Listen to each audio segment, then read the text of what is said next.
session, tonight's City and Redevelopment Agency meeting.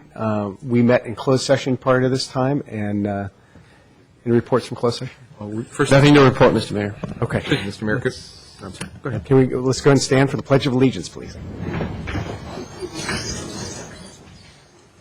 Allegiance to the flag of the United States of America and to the republic for which it stands, one nation, under God, indivisible, with liberty and justice for all. Not on the agenda, though. I know. All righty. And with that, does anybody have any requests for changes to the order of the agenda from council? No? And we have one request from the public to move item 11A to just before 9A. Let's take a look at that. All right, 11A to in front of 9A. Biggest thing about that? Maybe after 9A. I would say after 9 Just because the chief's got a presentation plan, so if we can do it right after 9A. Yeah, take what you can get there. I think that will, I'm confident our timing will work out for you. Let's see if I'm right. Okay, so we'll move item 11A to be on the agenda right after item 9A. Staff, any objections to that? We have no objection. Great. Okay. And we've done our report from closed session. Nothing to report. And without council communications and announcements, item number 4. I'll just start down my right with Mr. Ahmad. Thank you, Mr. Mayor. Good evening. Welcome back. Good to see you back here. At the Airport Community Roundtable meeting last week, I wanted to announce that Resolution 0806 was passed recognizing our colleague Matt Grocott for his years of service on the Airport Community Roundtable, and I'll just read one of the whereases. Whereas Matt Grocott has been an outspoken advocate for his constituents regarding aircraft noise mitigation efforts and has worked diligently with airport management, FAA staff, fellow elected officials, roundtable staff, and the public to mitigate community noise impacts from aircraft operations at SFO and all roundtable member jurisdictions. I also wanted to mention that 2 of the members of the roundtable came up and specifically wanted me to pass on their thanks to Councilman Grocott for his fine work. One other, let's see, I've got a couple other things. This weekend, the San Carlos Green had a community project at Vista Park doing some weeding. We're going to be doing some more weeding on February 23rd and March 9th. And we were joined by some terrific young ladies from Girl Scout Troop number 2394 out of Terra Linda. So Sonia, Nikki, Morgan, Paige, Emily, Sharon, and a brownie from Heather. I think she's a sister of one of these girls. I couldn't figure it out. I needed a Venn diagram. Maya was there, all helping in the weeding and taking care of Vista Park, and there was a lot of folks out there, some great activity. I would also point out that for those who are doing Web 2.0 development, Transit Camp is going to be on February 23rd. I will be attending that, and it's specifically, you're going to be there too? Rock on. It is specifically to discuss new technology applications for mass transit. Great. So for those students still needing community service, it sounds like we have weeding opportunities for you. Step right up. Councilmember Grocott. Yes, thank you. I do have a couple of items. The first one is that we received a letter from Randy's Rangers. Randy's Rangers is not to be confused with Power Rangers. But no, Randy's group is the organization in Pass Christian that we work with when we go down and construct homes and businesses and get people back on their feet. Randy's group is a nonprofit that organizes us when we're down there, and we stay at his camp. And he sent us, actually he and his wife Deborah sent us a very nice letter thanking us for funds that we sent down recently. And I was going to ask Cheryl, if do you recall how much it was? We sent almost all the funds we had in the bank. 500. Okay, so we sent down a check for $500.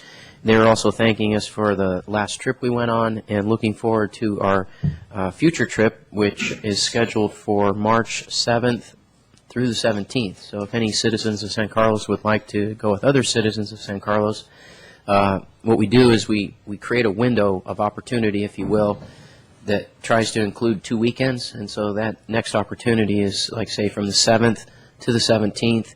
You could look for other residents of the city to be there. We already have some people on board to go.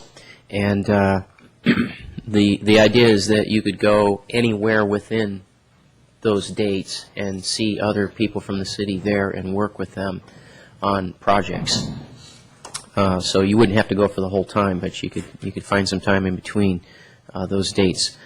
So if any San Carlos residents want to go to Pass Christian and be with others who are going, the dates March 7th through the 17th is the next trip that's scheduled. And if you have any questions, if you're watching on TV or want to know more about it, you're welcome to call our Chamber of Commerce and talk to Cheryl Pomerank, and she can give you details. And then the other thing I wanted to mention, and I was going to have the fire chief follow up on this for me. You might have read in the paper that there's a RFP that's being looked at. It's in draft form right now, but for our ambulance service that we have throughout the county and is provided through our JPA agreement with other cities in the county and our fire departments. So, Chief, if you could tell us a little bit more about that. Thank you, Mr. Grocott. Mr. Mayor, members of the council, just real quickly, just a little bit of information on this so you're not surprised by what's happening. Tomorrow, the County Board of Supervisors is going to receive this 123-page request for proposal for the ambulance provider service that the county's been involved in since 1998. San Carlos is a member of this countywide JPA for emergency response ambulance service, as well as the other cities that signed on in 1998 for this to begin. The executive committee represents 3 city managers and 5 fire chiefs that are part of that. The emergency ambulance protocols are controlled by the county health department, and county health is presenting this proposed request for proposal for countywide engine or ambulance service to the county board of supervisors tomorrow. Under the current system, both ambulance and first responders to fire apparatus are dispatched by county dispatch through the same dispatch center. As you get into this, you'll be hearing some controversy revolving around the future provider being able to negotiate or offer that dispatch service on their own, out of their own facility. This is something that we are not really encouraging. It has some issues around that as far as transfer of calls and some other things that go along with that. Currently, the individual city fire departments and fire districts arrive first on scene on 911 emergency medical calls. The fire department achieves this response time 95% of the time or better, and we are held to a contract standard response time 6 minutes, 59 seconds. We are required by the contract to do 85% of the time. We're currently doing 95% or better. And if we don't, for those few exceptions, we are fined within the system, and that money goes back into the county. Each fire responder unit, every engine company and truck company in the county has a certified accredited fire paramedic on them through the state of California. And currently AMR, or American Medical Response, is the ambulance provider for the transport component of the response. AMR standard response time currently is 12 minutes 59 seconds. That's our contract required. They are also meeting that 90% of the time. By this proposal, they've been allowed to reduce the number of ambulances that they have on the street from 15 to 8. So this helps them with their response.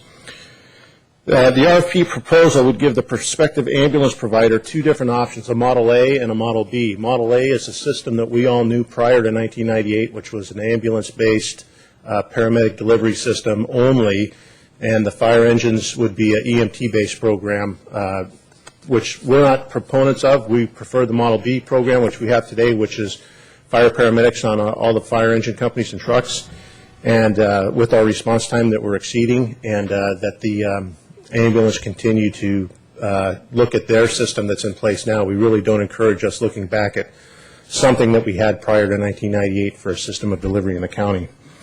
City managers, fire chiefs, police chiefs are currently not real thrilled with this proposal, as you can tell, and tomorrow we will be there in force to see where the County Board of Supervisors goes with this development. We know that it's not scheduled to go into effect until next July, but should there be another provider that comes into play. They have to be in place by the end of the year and have 6 months to adjust and acclimate, buy equipment, provide everything for the agencies that comes into play.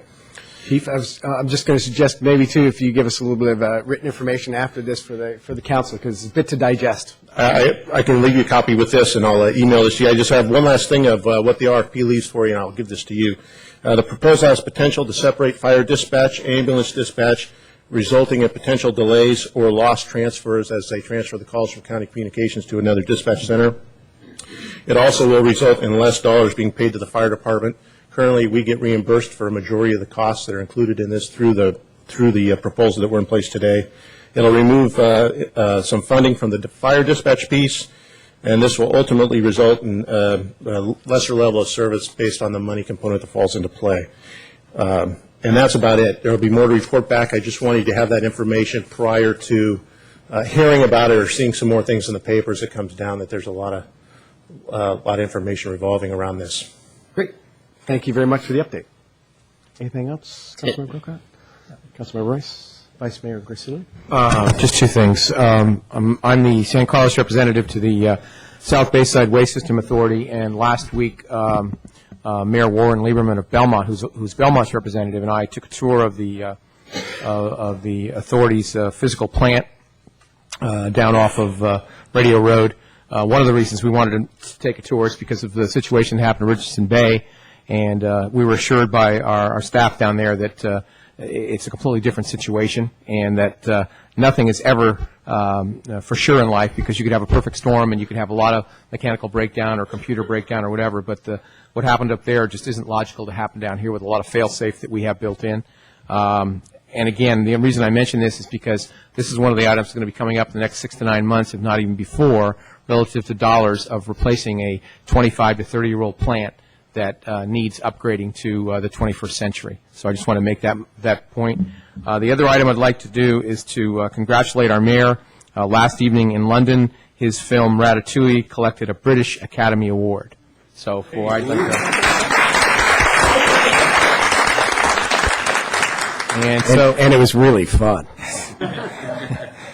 You know, when I was telling him earlier that I really enjoy when people that I know that I respect are successful, and I think I always feel like, and perhaps the rest of us are like this too, where it reflects back on us.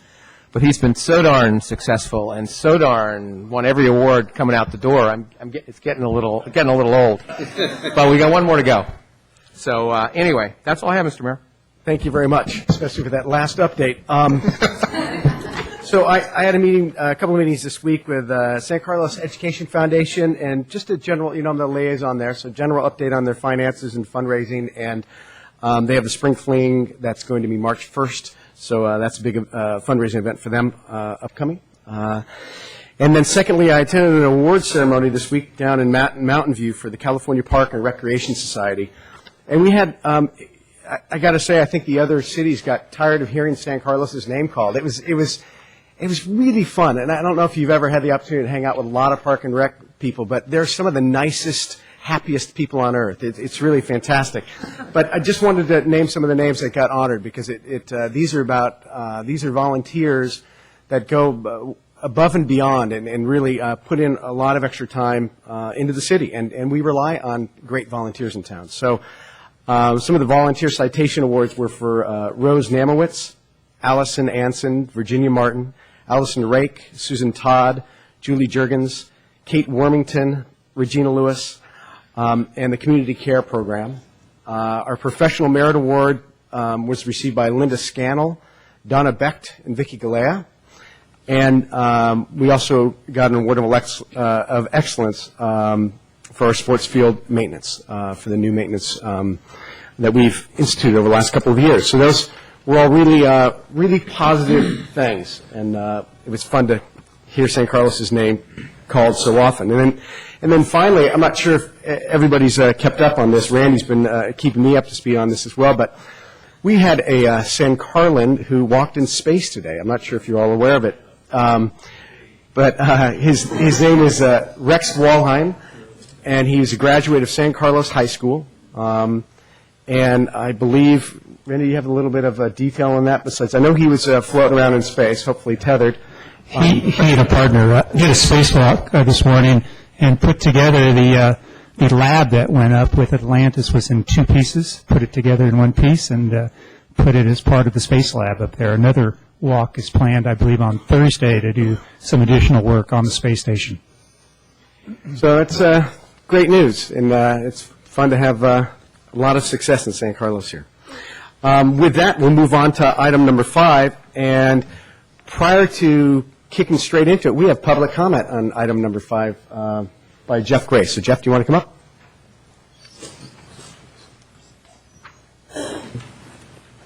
I was expecting to speak after the presentation, but that's fine. I'll be glad to go ahead first. I'm pretty enthused and excited this evening with this contribution that Palo Alto Medical Foundation will be giving to the city of San Carlos. And those who know me from the last 18-plus years of activity in this city, trying to improve the facilities primarily for our children and who use these fields quite heavily, I'm quite enthused to see this contribution. I want to thank Palo Alto Medical Foundation for this contribution. It demonstrates their commitment to the community, the health and well-being, and a partnership type of arrangement going forward for many years in the future, what they stand for, and in particular, once again, that it will benefit the youth of San Carlos. This funding, combined with Measure G funding, will give a real shot in the arm towards moving forward some of the projects we've been talking about for a number of years now. Once again, in particular, the project that I most care about was, and I would like to still see the majority recommendation from the Citizens Committee of renovating Highlands Park with artificial turf, but I will take whatever we can get at this point. One thing I would request of the council, and I'm sure it's in here, but to ensure these funds are kept in a fund specifically set aside for athletic field improvements, not for field maintenance, and not to be commingled with other type of general use funds. I always say the plan gets the funding. Well, in this case, we have the funding, so now let's wrap up the plan. Thank you very much. Thank you. And with that, we'll move on to the presentation of a $1 million check from Palo Alto Medical Foundation to the City of San Carlos for improving athletic facilities and fields. Can you do the picture in a minute? Go get him, baby. Can I talk to you just a second? I can't take an opportunity. Oh, but he's down here. Let's do this.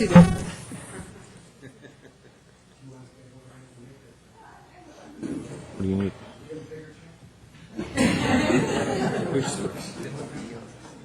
As it's signed, we can accept it. I'm sorry. There you go.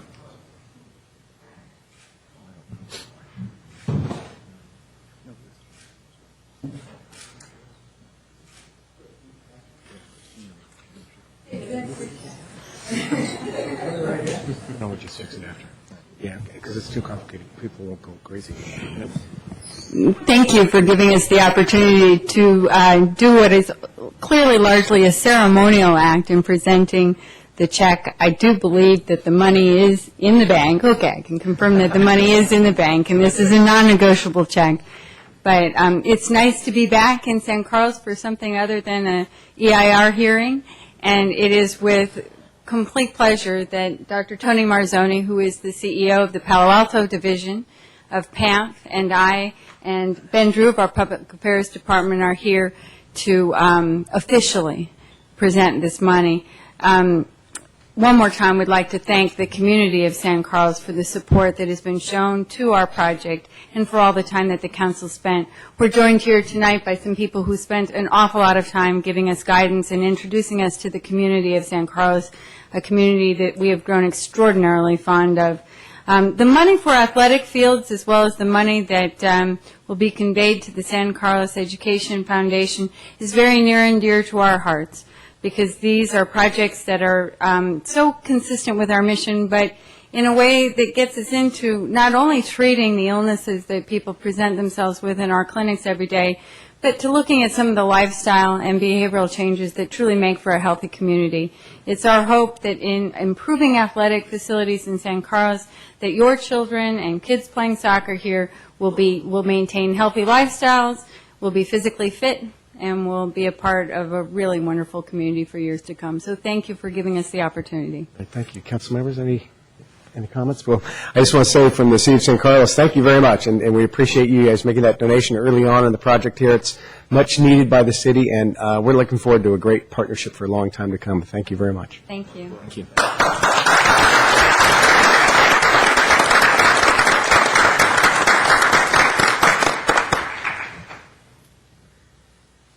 All right, and with that, we'll move on to public comment.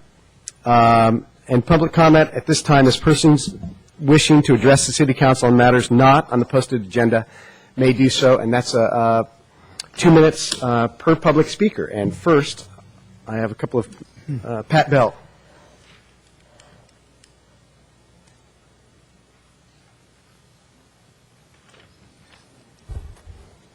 I think Mr. Gosili left out one update, which is a week ago, the mayor also won the Producers Guild Award for Ratatouille, and since he's the producer, his name goes on that one. And I expect to see it up here on the podium shortly. Thank you, Pat. You can take more than 2 minutes if you want.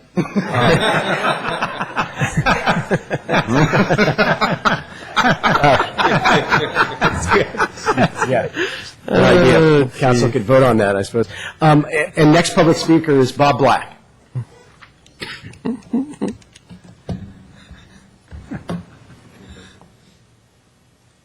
Thank you, Mayor Lewis. I'm Bob Black, San Carlos resident of a long time. Some other seniors and I were talking about the proposed traffic signal at Chestnut. And while we were talking about it, someone mentioned that maybe while we're waiting for that signal, we could consider making Cedar a four-way stop, which would slow traffic down. Nobody would be trying to, westbound traffic wouldn't be trying to beat the light to, where the road narrows from 2 lanes to 1 lane, and that would kind of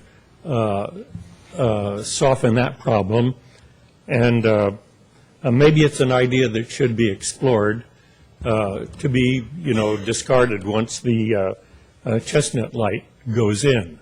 But it would be something maybe in the interim that it could be a little bit of a traffic calming approach. So people were wondering if that was possible and if it had any value. Thank you. Thank you very much, Mr. Black. And next I have a speaker slip from Jay Hall. Thank you. Good evening, Mayor, council members. I'm here tonight representing San Carlos Green, a group that I think most of you know. But for the record, we're a group of San Carlos residents whose mission is to promote a more environmentally conscious and sustainable community. We've successfully teamed with the city on several projects, and we're proud of the collaborative relationships we've established with the city and within the community. We're here tonight to voice our community's concern about global warming and the impact it's likely to have on our community and the Bay Area. We believe that we can and should do something about it, and the good news is that the city has already been doing something about it. City operations are becoming more energy efficient. San Carlos is active in initiatives like Joint Venture Silicon Valley, where Brian Mora is on the steering committee. Greenhouse gas emissions are being inventoried, and climate action considerations are being addressed within the general plan update process. But we think we could do more without too much effort or sacrifice. In a letter I have addressed to Mayor Lewis and the City Council that I brought with me tonight, we're asking the city to take 3 specific actions. One is to sign the U.S. Mayor's Climate Protection Agreement. It's a non-binding statement of intent that's already been signed by 780 mayors, including 18 on the peninsula.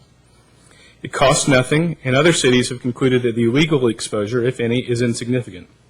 Plus, it calls for actions that we're doing anyway, so why not get the image and publicity benefit, generate the local awareness, and support advocacy at the state and federal levels where it's needed.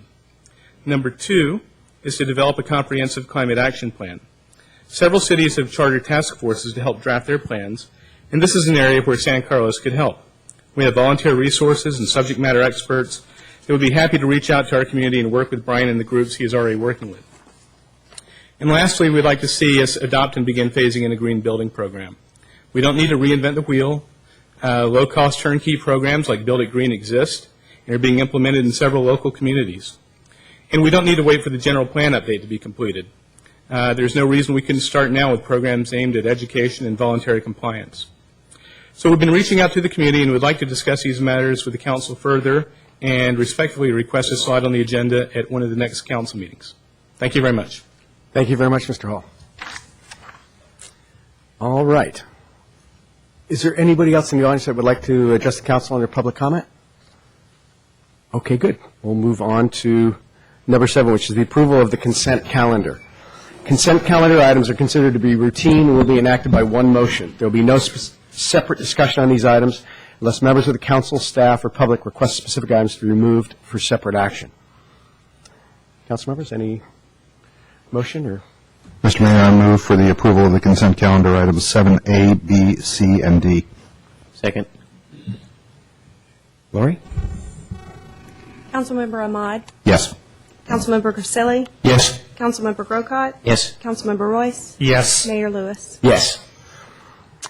And with that, we'll move on to item number 8, which are reports to council.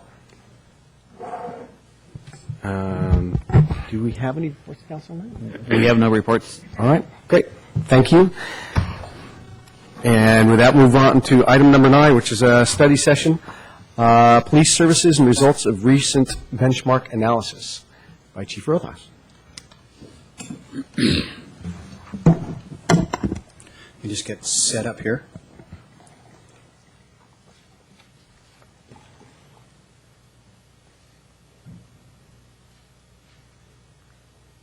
Okay.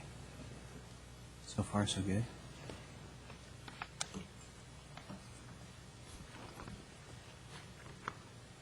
Good evening, Mayor Lewis, members of the City Council. Before I go into my presentation tonight, I want to talk for a minute about really how we got here. As you know, the City Council goes away with staff every 6 months to engage in the strategic planning process. And one of the main goals that came out of that for the City Council was to continue to maintain and enhance public safety. And so to that end, the City Council has in each strategic planning conference set a variety of goals related and objectives related to public safety. What came out of the last strategic planning conference is that the council decided that they really wanted to get more detailed knowledge of police operations to help with their public policy or public safety policy decision making. And so this report is really an outgrowth of that desire by council and of that strategic planning session. What I'll talk about first and what I'll talk about in the presentation really is just to give you an overview of the police department structure and about our service levels or demands for the community. I'll go in to talk very briefly about our police services model, and that's something we adopted to help us handle the very difficult times we've had during the budget crisis. And I'll talk about our calls for service, our crime rates, and what those look like over the past few years. I'll also talk about another important component of policing, which is our officer-initiated activity levels. We can really kind of split our business into two, the demand from the public and the calls that we get, and also how much activity our officers initiate during the free time that they have in the field. And so I'll talk a little bit about that. I'll give you a report out about our patrol staffing to let you take a look at what that really looks like and how we deploy our patrol division. Then move into really a big component of this report, which is the results of our benchmarking study. We took a look at similar size agencies and similar types of communities to take a look at how we compare in a variety of operational areas next to those cities. Then I'll go into some community-oriented policing and problem-oriented policing programs and services that our department provides. I'll talk very briefly about risk management, and risk management really is, I think, a big part of effective policing. Then I'll give an opportunity for questions. Sometimes I'm sure I'll answer a lot of questions tonight, but answers beget more questions, and I have a notepad. If I don't have the information at the tip of my tongue, I will take notes and get the information back to you if you do have questions that I can't answer here. So I'll get that information back to you. Police department is structured very traditionally and similar to a lot of other police departments. Obviously, the chief is at the head of the organization. What we have is the Office of Professional Standards and Training. And that is one sergeant does that and reports directly to me. Because training and policy development is a very critical part of risk management. And so having that next to me is very important. We have two divisions. We have the patrol divisions, and they're divided into 4 teams. And you can see that there. I'll go into more detail on patrol. Patrol is run by Commander John Reed. Then we have the Support Services Division, and that is investigations and records. It's run by Commander Rich Cinpio. We used to have another branch off of that, which was dispatch. As you know, we've outsourced dispatch, and so we don't have that as part of the organization chart anymore, although we do manage the contract. Several years ago, we met on an off-site team-building workshop, and we knew that the city faced really a structural deficit, and that the city council was going to have some very tough choices and decisions to make, and that all departments were going to be affected by the budget crisis. And so we developed this model. And the theory behind this model is that no matter what happens in the budget, that people expect and need to have strong fundamental core police services no matter what happens, that there's really layers or stratospheres to our services. And the fundamental core is really the idea of public safety and officer safety, crime prevention, emergency preparedness, emergency response, being able to get to calls quickly, well prepared, well equipped, and well trained. And that was our core service. Being able to support that core so that we had the support in place for that. Then we move outside where we begin to get into quality of life issues and then desirable services and nice to haves. And at times we've had to go into those desirable service and quality of life issues. We've had to suspend the DARE program for some time. Unfortunately, I can tell you we have the DARE program back in place. We've had to suspend some of our DUIs checkpoints and seatbelt checkpoints. We don't do car seat installations anymore. Those are the things that we did. However, what I can tell you is I think we're as strong or stronger than we have been in the past in our fundamental core areas in terms of being prepared for emergencies and delivering the kinds of services and handling the types of investigations at an effective level that we need to be able to handle.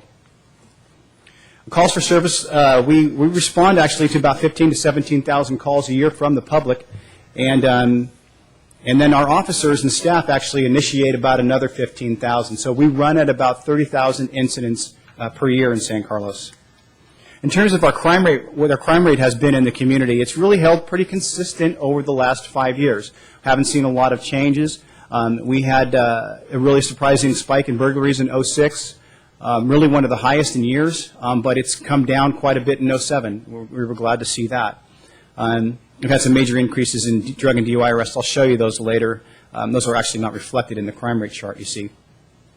But this crime rate chart is really a Part 1 crimes, and essentially it doesn't measure all the crimes in the community, but it's used as pretty much a barometer throughout the law enforcement profession, that there's 7 or 8 Part 1 crimes that are measured, and when any city reports out on crime rates and increase and decrease in crime, they're basically reporting out on their Part 1 crimes, and that's murder, robbery, rape, burglary, larceny, arson, motor vehicle theft, and I probably skipped one. This one somewhere there, but those are the Part 1 crimes. And so in terms of our call volume and our Part 1 crime rate, those are really the demands from the community. Those are what we have to be prepared to respond to. But another thing that the community expects, and the other thing that we provide, is officers are obviously have an available time on their shift to initiate activities on their own, to engage in traffic enforcement stops, to look for wanted persons, to make warrant arrests, to do foot patrols, and a variety of other things. And so what we did is take a look at what our officer-initiated activity levels were from 2002 to 2006.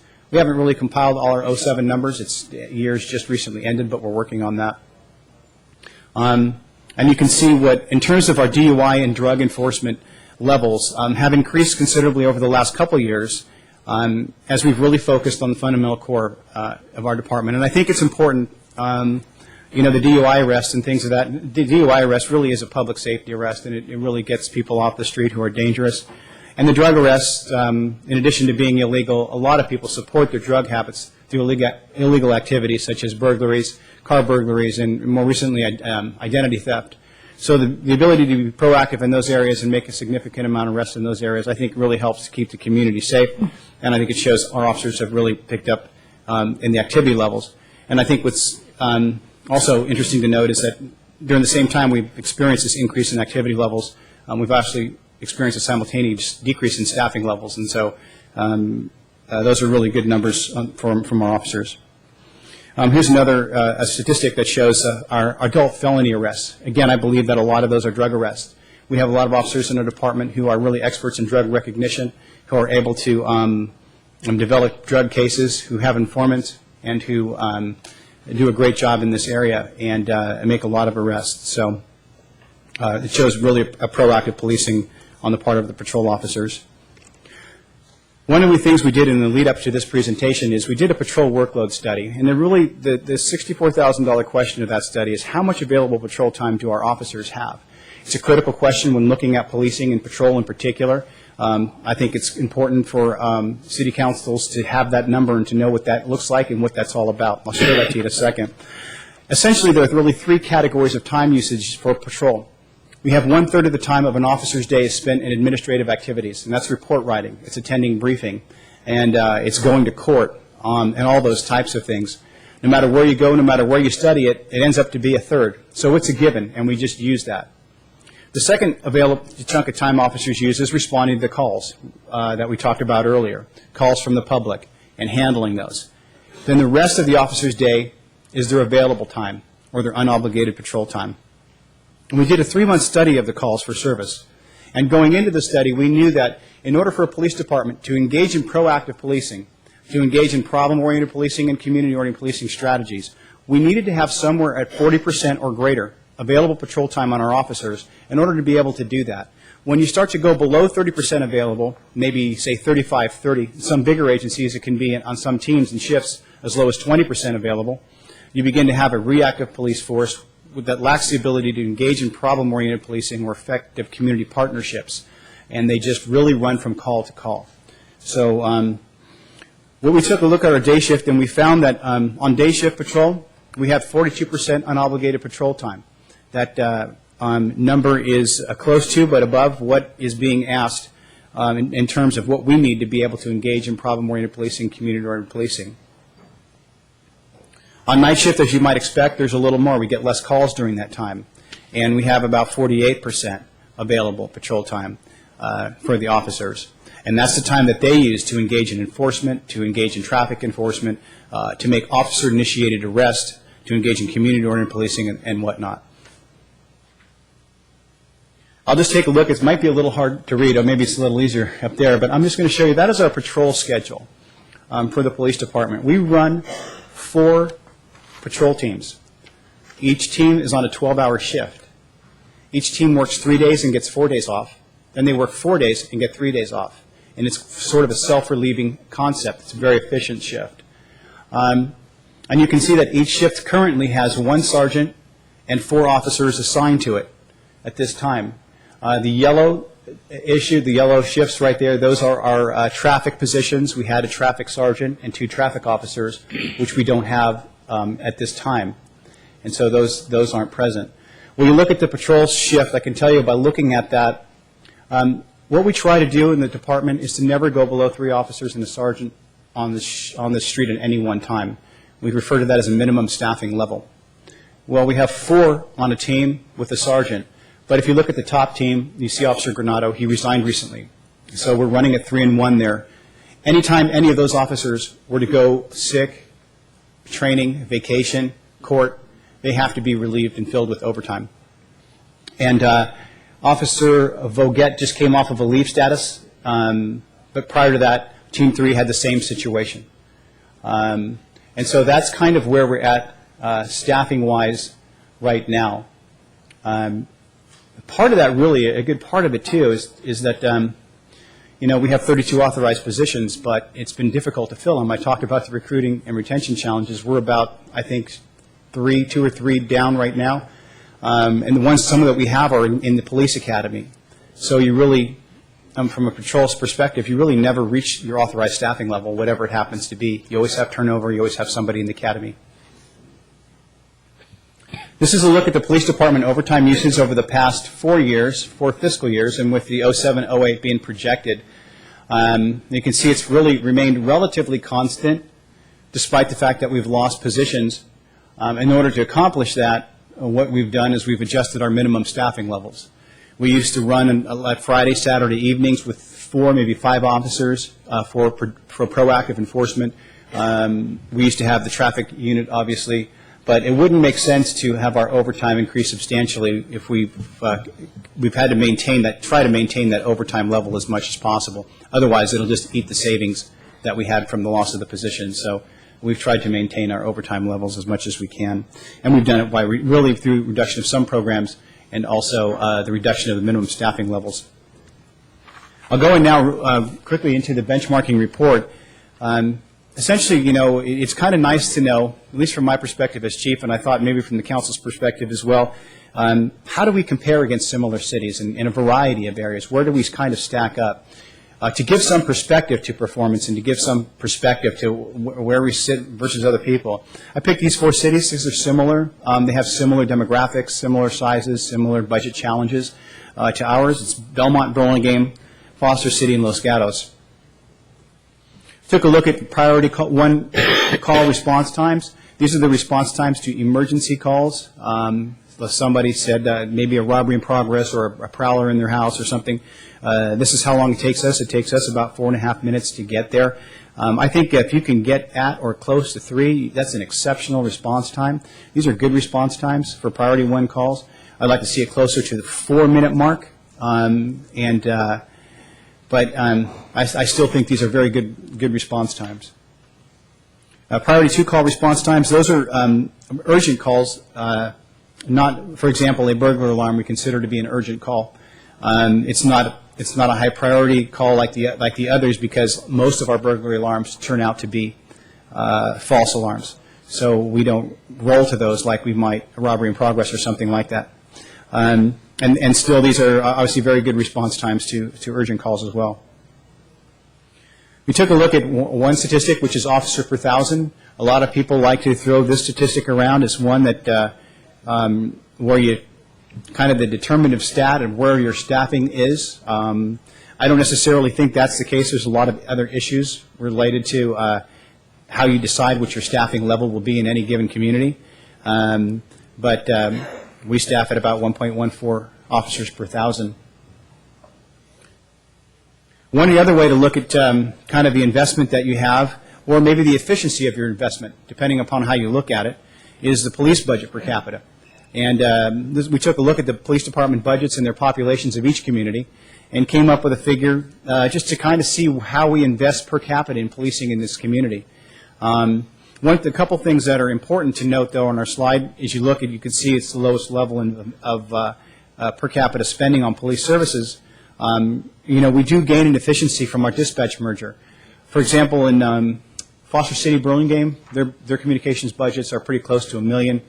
Ours is, I think, a little under $700,000 right now, and that's a pretty significant savings there. And so another thing I think that we've been pretty good at is using non-sworn personnel, like our police services technicians, to handle some of the maybe some of the functions that you might see sworn personnel handle in other communities. They're highly trained.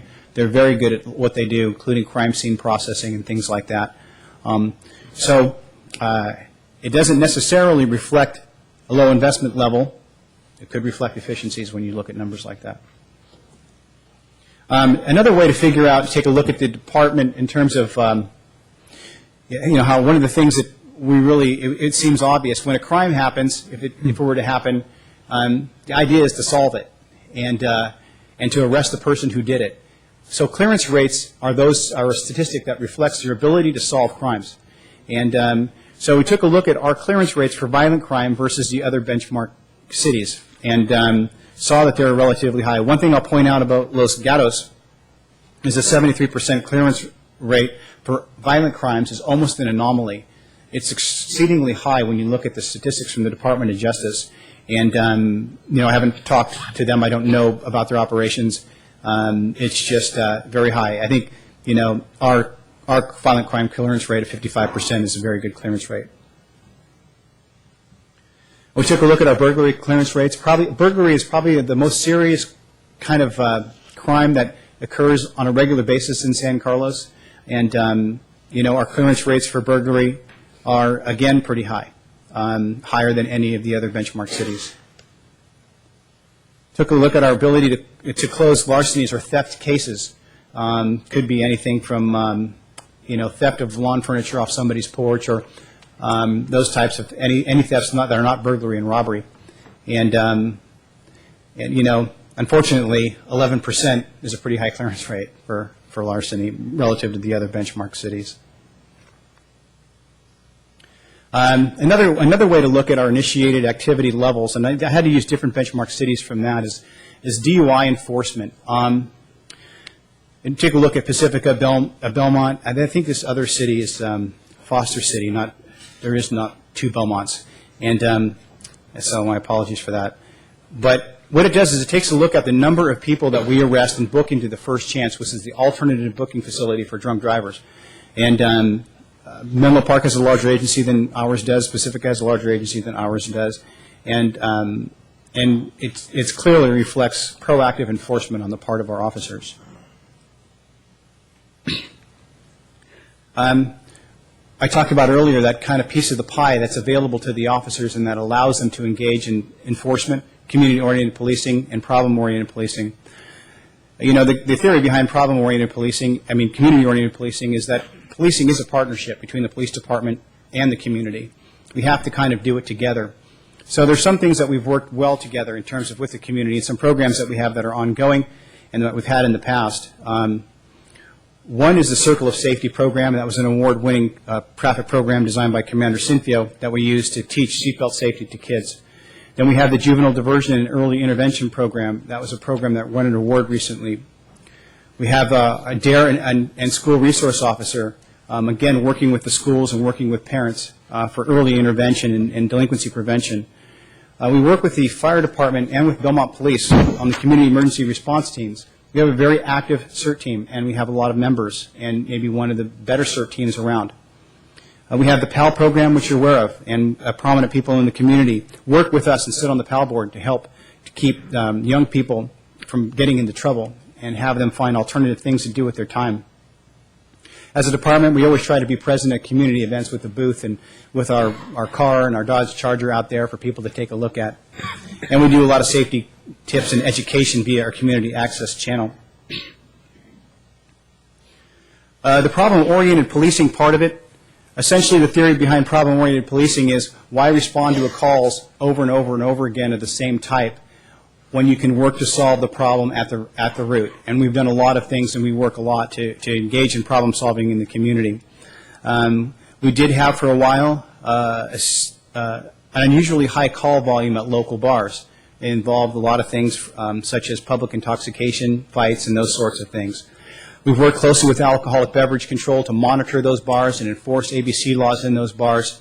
We work with local merchants to help with the spillover that's occurring at the late hours. And we've reduced our call volume by solving and working to solve that problem. We've had prostitution and drug problems at a local hotel, motel, and we've worked both overtly and covertly on that issue. We've made arrests on that, and have worked actually to help solve that problem.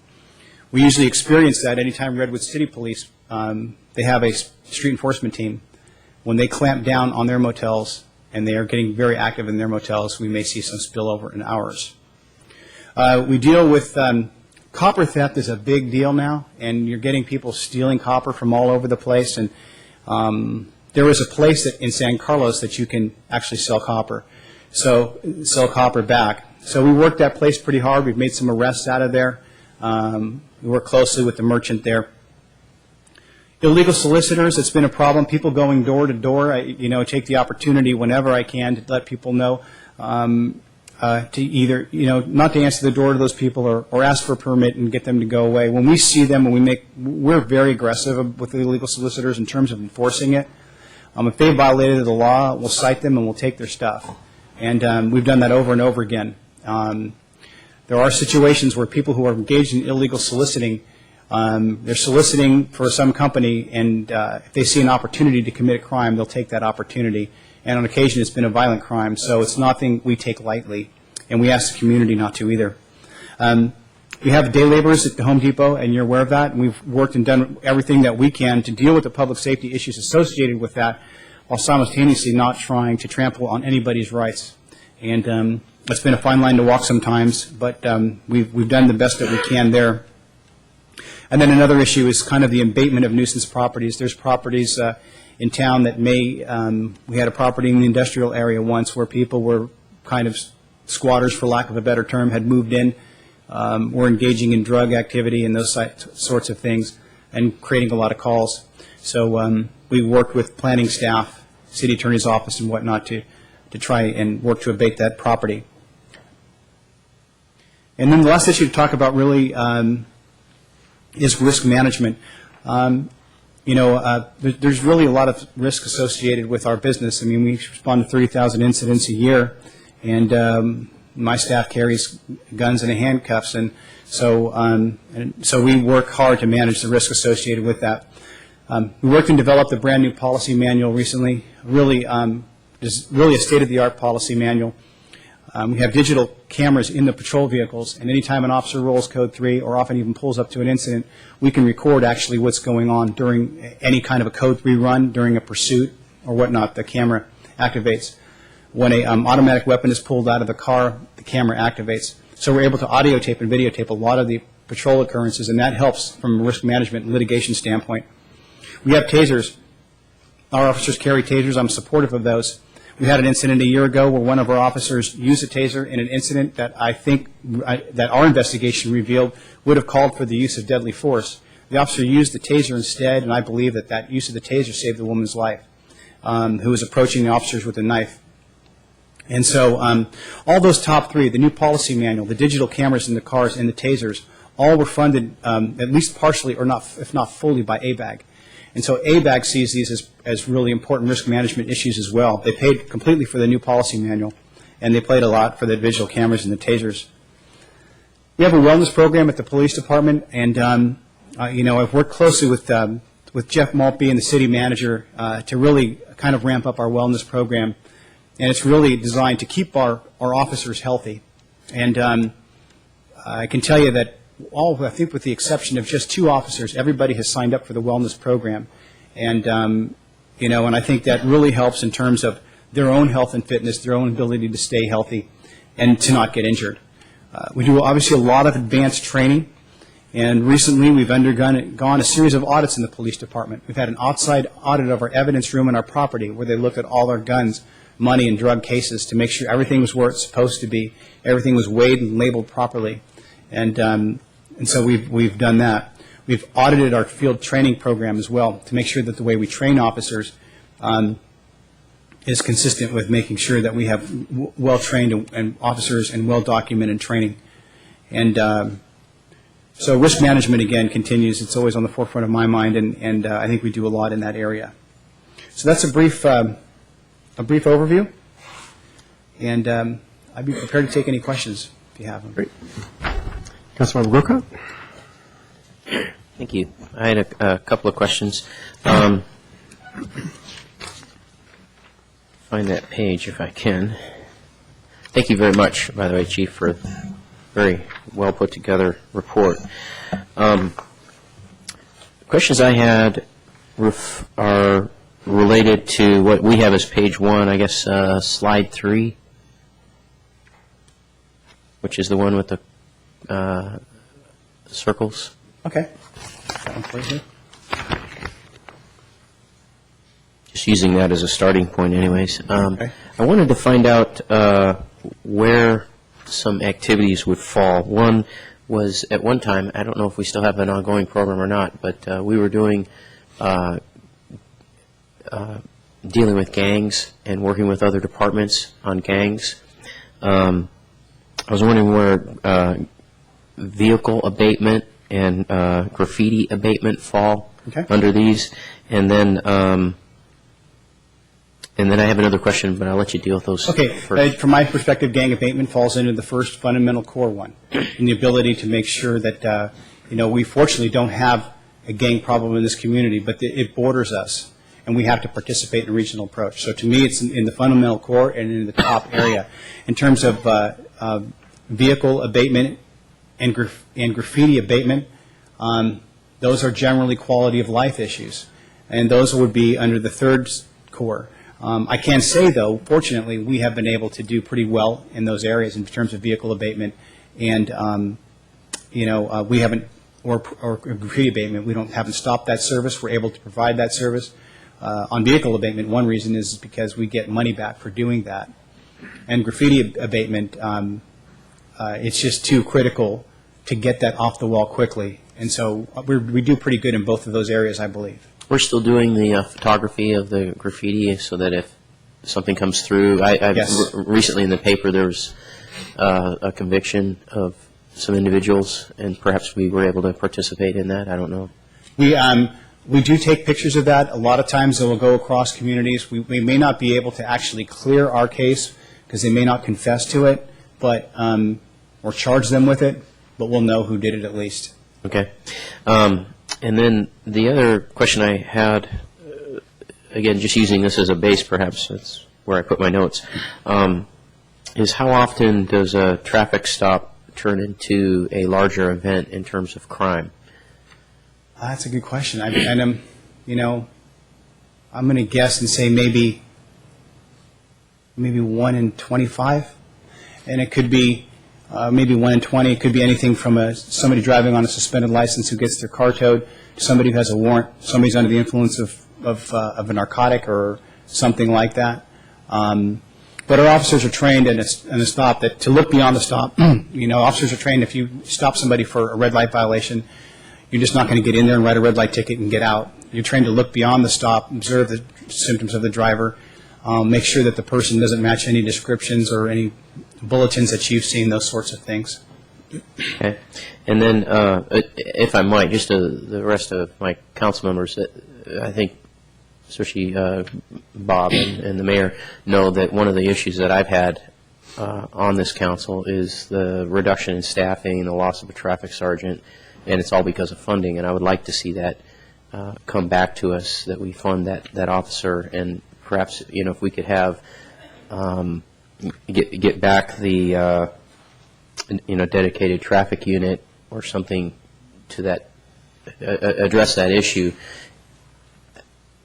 I think perhaps, and maybe not based on what the chief's answer was, but sometimes if we increase our traffic patrol, it also might, sometimes dealing with smaller crimes also helps reduce larger crimes.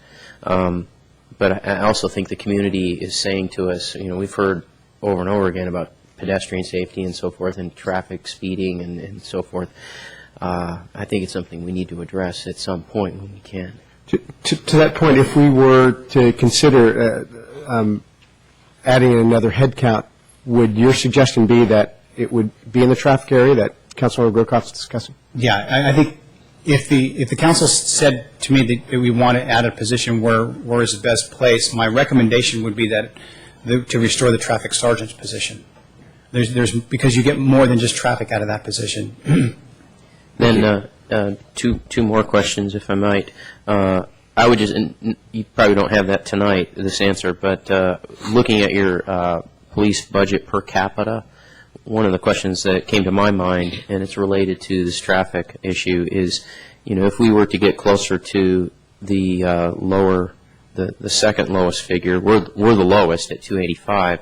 If we got closer to the 297 number, what kind of dollars would that mean for your budget, and what might we be able to fund with that differential of, it looks like it'd be about $12 per capita, what that might be able to afford us? I think that's another, I think that probably more than pays for the traffic sergeant in terms of that. But, so I think that's my guess, just on rough calculations in my head right now. Okay. And then the last question I had came up at a prior council meeting where we were looking at our RDA activity and the loans, and I was just wondering if you wanted to speak to that. We were going to get a report from staff on that at some point, but if you had any opinion you wanted to give now on why officers are not taking advantage of that. I don't think they qualify. I think the officers make too much to qualify for that. They're kind of locked in a position where they make too much to qualify for the low interest loans in this community, but they don't make enough to afford to buy a home without one. Do we have, as a follow-up to that, do we have an idea of proximity of officers where, do we have any information on, we've got X amount of officers that live within 50 miles, X amount of officers that live within 10 miles, so forth? We do have that, and I have that actually mapped out, and I can certainly get that to you. Okay, thank you. Yes, Royce?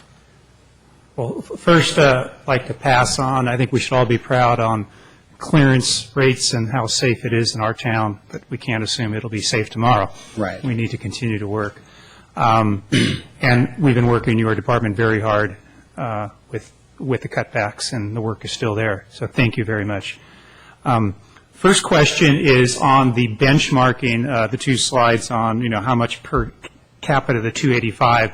I'm assuming the 700,000 that we, of course, outsource to Menlo Park for dispatch just changes form from salary to professional services. So that's a true apple-to-apple comparison? It's a true apple-to-apple comparison. Okay. But I'm sorry, to that point, wasn't there a $300,000 differential? Savings, but what we're spending is 700,000 versus if we staffed it, it would be $1 million. No, I understand that. I just wanted to be clear that there's still there's a $300,000 savings. We are saving somewhere in the area of between $200,000 and $300,000 than what we would if we had our own dispatch operations, and that's reflected in the numbers. And in my opinion, it may be one of the reasons for the low per capita number. Okay. Is the fact that we are not spending as much in dispatch services as the other benchmark cities are. But the second part, and really what I want to just get a rough estimate, is when we look at officers per 1,000, which is at 1.14, there we do not have head count. So do you know about how many people we had in dispatch to get an apples-to-apples comparison with these other cities, to how much we need to really adjust that 1.14? Well, the 1.14 reflects only police officers. Okay. It doesn't reflect any, has nothing to do with dispatch. The dispatch is not in any of these numbers. Dispatch is not in the officers. It's just the police officers wearing badges and guns that are reflected in that number. Excellent. And then the other number, it's our entire police budget, which for our case counts the money we pay to dispatch to Menlo Park. And then in other cities' case, it counts what they pay for their own internal dispatch services. So it is our entire police department budget compared to the entire police department budget of the other communities. Okay, good. And then the second of three questions would be you talked about overtime, and of course it's $300,000. That's not my primary concern. My primary concern is burnout, that these officers work hard and then they're here working 4 days away from their families a lot of times, and then they're working overtime. Some amount of overtime is needed. Have we looked at, how we could reduce that? Is it, if we spent $200,000 on a couple more people, or is staffing difficult to staff those positions is why overtime is high, or is overtime high? How does overtime impacting your performance and your officers? One of the ways really that you gauge overtime, and it's going to sound silly, but are the people who are like to sign up for it, are they still signing up for it and anxious to answer the phone? And a lot of times in our case the answer is no, because they've worked so much of it. So we've spread the overtime across fewer people. And there are times, not all the time, but there are times when people are burnt out. You take a look at the night shift team. In addition to working their 4-day work week, during the 3 days off, they have to change sleep cycles, and they may go to court during those days, or they may be called in for overtime. Another thing that I can tell you that's where you can take a look and see what the overtime situation is. We have very good labor management relations right now in the police department, and we kind of work to deal with the POA, say, of putting one officer per team kind of in the bucket any given week, so that if there's a shortage on the other side of the week and somebody has to fill, then I know I'm in the bucket this week and I'm going to get the call, but the rest of you can go to the picnics and go with your families and do whatever and not have to worry about getting the call. So we've just kind of tried to share the pain at times. But I'll say that is not, to the extent that's a result of the staffing cuts in the police department, it's hard to say, because at times, partially sure, but it's also we're not able to staff to the positions that were authorized at times either. We're authorized 32, and it's hard. It's very hard to recruit. But one thing to keep in mind, though, when setting staffing levels is that a police department will never have their authorized staffing level. We'll always run below that. And because of the way we just have natural turnover in the department. So that's where we're at with respect to overtime. The other issue you talked about is if we invest more in straight salary, how much will we affect the overtime rate? In a small agency, it's a little harder to actually do that than maybe in a bigger department, because when we lose one officer, we've lost 25% of that patrol team. So one loss or two losses, two injuries can make a huge difference in the patrol division, whereas maybe in a larger department, those things can level out. But so it's kind of that is really a little harder to say. Obviously, higher staffing levels can get less overtime, all things remaining equal. Okay. And the last question may be more of just a yes or no, or a range. We talk a lot about expenses here in benchmarking and so forth. But the other part is the level of capital investment in automobiles and technology and information systems. How well do we rank, in your opinion? Are we behind, midpoint, or are we well set on those capital/technology types of investments in our department? I'd call us very well set. I think we have good capital, good equipment. We've used a lot of the department has traditionally been proactive in that area and even trend setting in some regards. And we've been able to get support from the council for good equipment, and we've also been able to use a lot of grant monies from ABAG and other organizations to pay for a lot of our equipment. So we really have, I'd have to say, we really have good technology and good equipment in our police department. Thank you. Councilmember Ahmad? Thank you. So actually, I had a couple of questions. It looks like our overtime has been fairly steady, but I was curious that you had put in here the hours that some of our officers are working. Have you started to see a trend that the officers that are taking the overtime are taking more and more? I think so. They have to, because there's less of them to distribute it across. And so I'm sorry. Yeah. So I'd say the answer is, yeah, we've been seeing levels of burnout. Now, when we have people who are off injured or away at school, sometimes it can be a pretty tough week or two. You'll see sergeants spending a lot of time on the phone trying to find somebody to fill a shift, and you'll see commanders suiting up and getting in to be the sergeant that day and things of that nature. So that's kind of, but it'll ebb and flow. At times it may not be so bad. We've just had a couple people return. I don't know what this week looks like, but it ebbs and flows. Compared to the other benchmark cities that you've pulled up, how are we doing with overtime? Are we using more overtime than they are? Are they using more? I didn't really look at their overtime. I just looked at their overall budget. I mean, that's something that could be done, to take a look at what their overtime usage is. But I don't know that percentage-wise we're hugely out of whack one way or the other. I'm not really sure. I'm pretty sure, though, I have to say what's going on inside the department, and that is there are a lot of people who are tired. But so pretty much if I go up and down the peninsula, virtually every police department is about that tired? I really can't speak to the others, but I can say that there is a trend of police departments who are in the same, a lot of departments are in the same situation we are. They've had budget cuts, they've lost positions, and they have difficulty filling the ones they've been authorized. And so therefore they are running short, and therefore they have overtime and tired officers. So I would imagine you might get something pretty similar from a lot of communities. And then in terms, we've spent some time talking about recruitment and retainment. Given the benchmark cities, are they facing the same issues of turnover that we're facing?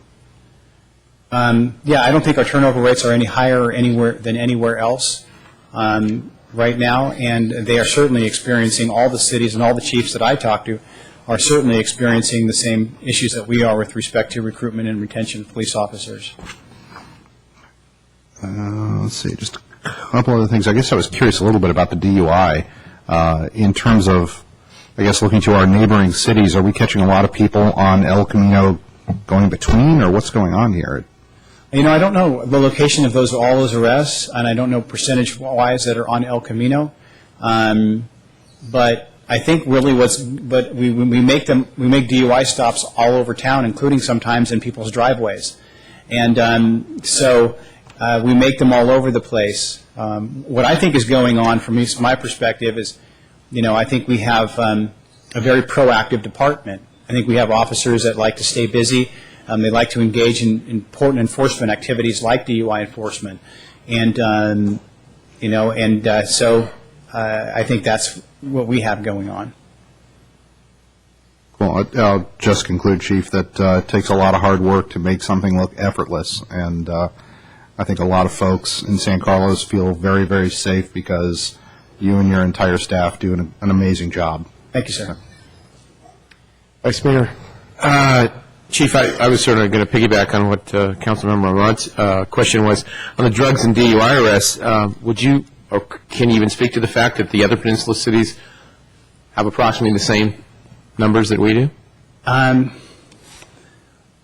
intuitive answer to that is going to be, I don't think, in terms of per officer, I don't think so. Right. I was just curious in volume and so on, whether, is this where the central location is, or is it up the road? Or no. I would think it would be somewhat intuitively, and I don't know anything about that detail would be up and down, would be similar, but I don't know. I haven't really looked at their drug arrest stats. I know that in terms of DUI arrests, there's only a few other agencies in the county that's booked more people into First Chance than San Carlos does. One of them, I think, is Daly City. Okay. Another one is South San Francisco, and I think the last one is San Bruno. Fascinating. Yeah. But maybe Redwood, but other than that. Yeah. The other question I had is do we ever keep statistics on or do you know the relative to the drug and DUI, as Councilmember Ahmad said, is it folks that live here or folks that are just driving through, or in other words, the preponderance of or is, again, that's an intuitive I really don't know, except to tell you it's both. Both? Yeah, Okay. It's both. That's fine. Again, easy for me to start parsing numbers, but thank you. Okay. Again, a couple of quick questions. In the report, you had mentioned that there's an increase in fraud cases due to the identity theft. Right. I was sort of curious, how much time do we spend on that, or how does a local agency get involved? Because sometimes those are broader reaching than just local jurisdiction, right? Could you just describe that? Sometimes our level of involvement can be very low. It can be, hey, and we turn it over. We put the credit cards in the system and we turn it over to their company. Sometimes it could be somebody from a business here in the community who has been hit pretty hard, and who really we feel like they need a lot of follow-up. And so we've had a recent case where identity theft was certainly part of it, of 6 figures or more. We made an arrest on a woman. I think you may have read in the paper, and identity theft was part of that, I believe. And so they run the gamut. And we've experienced more of them. We don't really keep, I checked too, because we don't really keep stats on identity theft numbers and what's going on and time-wise on that. As I went through this project, I ended up with a lot more questions myself and a lot more things that I'd like to track. Identity theft and what it's doing and how much time we're spending is one of them. Yeah, it seems like with all the e-commerce and everything, that's certainly, at least from this layman's vantage point, it's a sort of a growing crime area, so be curious as to whether or not we'll need more enforcement in that down the road or more attention to that. On the night shift, I was curious on the unobligated time on the night shift, and maybe this is rhetorical, but I just wanted to, it dawns on me that probably the first half of that night shift is a lot busier than the second half of that night shift. So it could is that right? Like between midnight and 6 a.m., I wouldn't imagine, or let's say 2 a.m. and 6 a.m., there's not as much time, unobligated time, maybe more in the wee hours. Is that true? Yes, that's true. In fact, sometimes between 2 a.m. and 6 a.m., you may not get a call. We may not even get one call during those hours at times. And at times, one of the things that we're doing to save overtime and to save burnout is we're allowing during those hours to our staffing to drop to 2 officers and a sergeant and not fill the 3rd position with overtime, just to go ahead and run with 2 and 1. Belmont's close by, Redwood's close by. We help each other all the time. And we'll just run short during those hours. Right, yeah, because 48% seems pretty good, but it may indeed not be. Spread across evenly, yeah. Yeah, we might. That may be something to take a look at. And again, we've also gravitated to that per capita increase. I think doing some rough math, unless I'm way off, the communication savings we have is roughly $10 to $12 per capita, which would put us a little closer to the average there.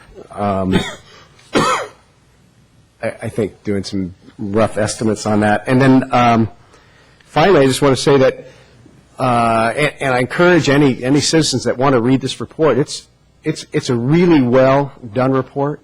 It's overwhelmingly positive. I think that the management that you and your team are showing and the work that the officers are doing it's obviously exemplary. Whenever we look at comparison, where it seems like we're outperforming other departments, we all realize that there's the potential caution in that is some of the overtime and how hard people are working. But I just want to say how confident San Carlos Convenience Police Department and the professionalism is amazing. You guys should be in every category. You guys are doing great and should really be proud of the work, and we certainly are of you. So again, we commend you and your staff, and this is a great report, and we certainly appreciate it, Chief. Thank you, Mayor. Great. Thank you very much.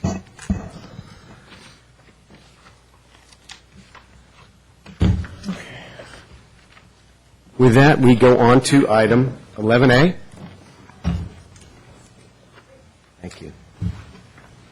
It looks like we have some late-breaking public comment on 9A from Pat Bell. I want to congratulate the chief. He's obviously done a terrific job with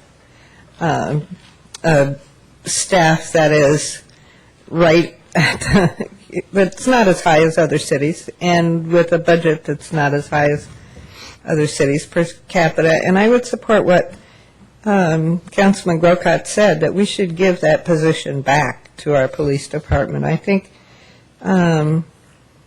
if on paper we have 32 people and we're never going to have 32, then let's have 33 on paper and get closer to the 32.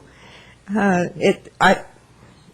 think public safety should be first, and I think we should be supporting our police department financially as well as telling them they're doing a good job. And if we had enough officers who had enough time to patrol the handicapped parking, accessible parking spaces, we can make $300 a day. I can show you where you can write a ticket every single day. That's a lot of money. And you don't need a gun for that. You can just have a parking person. Thank you. Don't go away, because we're going to move on to item 11A, and we can take public comment on that first on that item. Okay. Is that all right, Council? Whatever you want. No. Introduce the topic. I can sit down. Well, I will introduce the topic before you talk. Thank you, Randy. And this is a discussion of alternatives to provide weekly residential plant materials and organics collection services and garbage and recycling rates. Ms. Bell. Well, if I understand the staff recommendation correctly, they are recommending that instead of having food waste pickup, that Allied Waste has come up with a way to provide food waste pickup before we go to the new contract in 2011, which I think Mayor Lewis has been trying to get them to do for years. And they said, no, you can't do it until 2011. So now they've come up with a way to do that, and the staff is saying, we don't think you should do that. We think you should just give everybody an extra green can. Well, an extra green can isn't going to do any good. We don't need another extra green can. We need a can that we can put food waste in.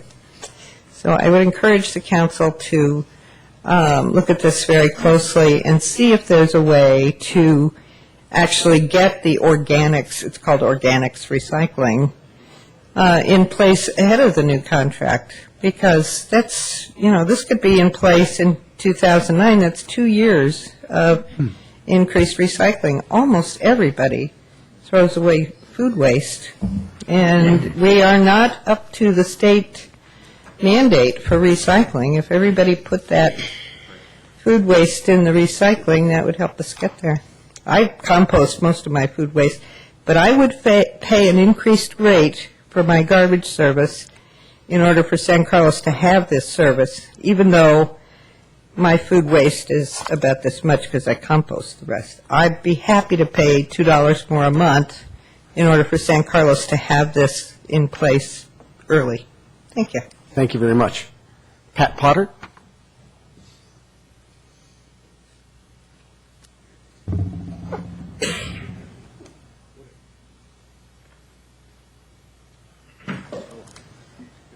I'm here to talk about why I think that it's really important that we do accept Allied Waste's proposal, because they have proposed to come every week and pick up our food scraps and our yard waste. And I like this proposal for many of the same reasons that the SBWMA, when they did their analysis of this, said were the pros to this proposal.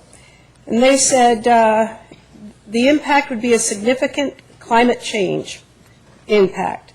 Ton for ton, composting is the most effective option to reduce greenhouse gas emissions from organic materials than any other management option.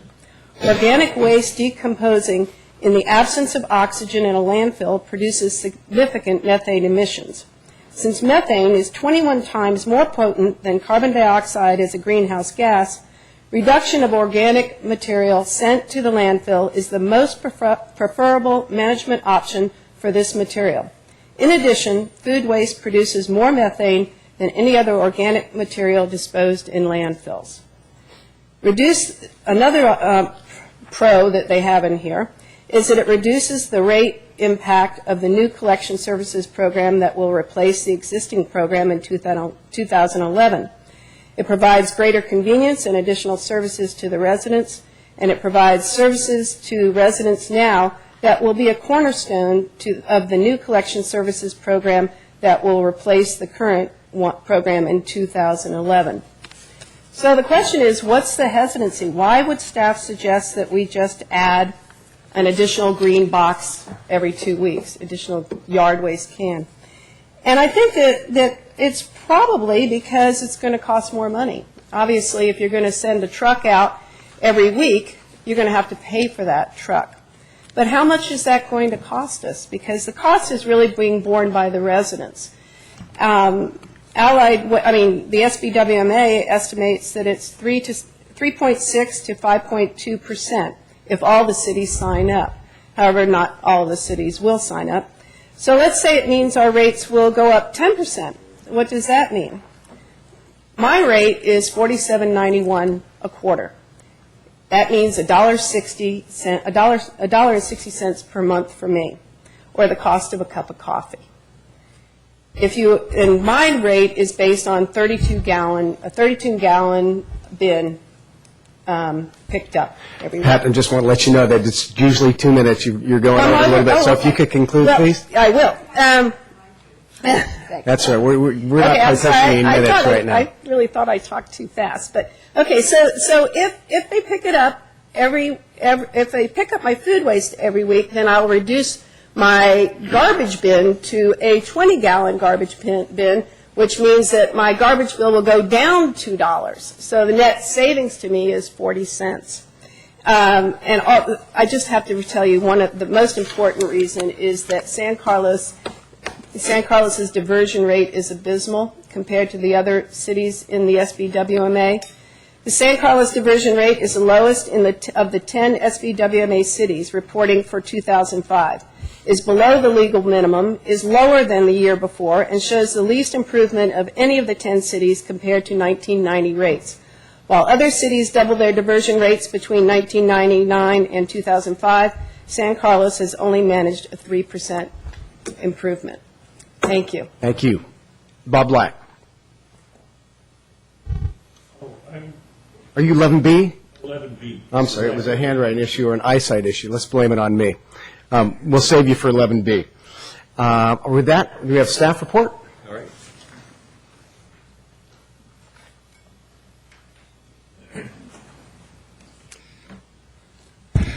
Thank you, Mr. Mayor, members of council. We're here tonight to talk about 3 items. One item is the discussion of potentially increasing residential plant material recycling from every other week to weekly.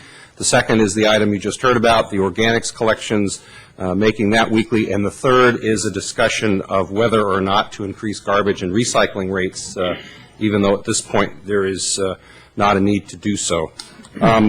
Starting from the first two items, this whole program was originally proposed by the 12 members of the SBWMA board in early 2007.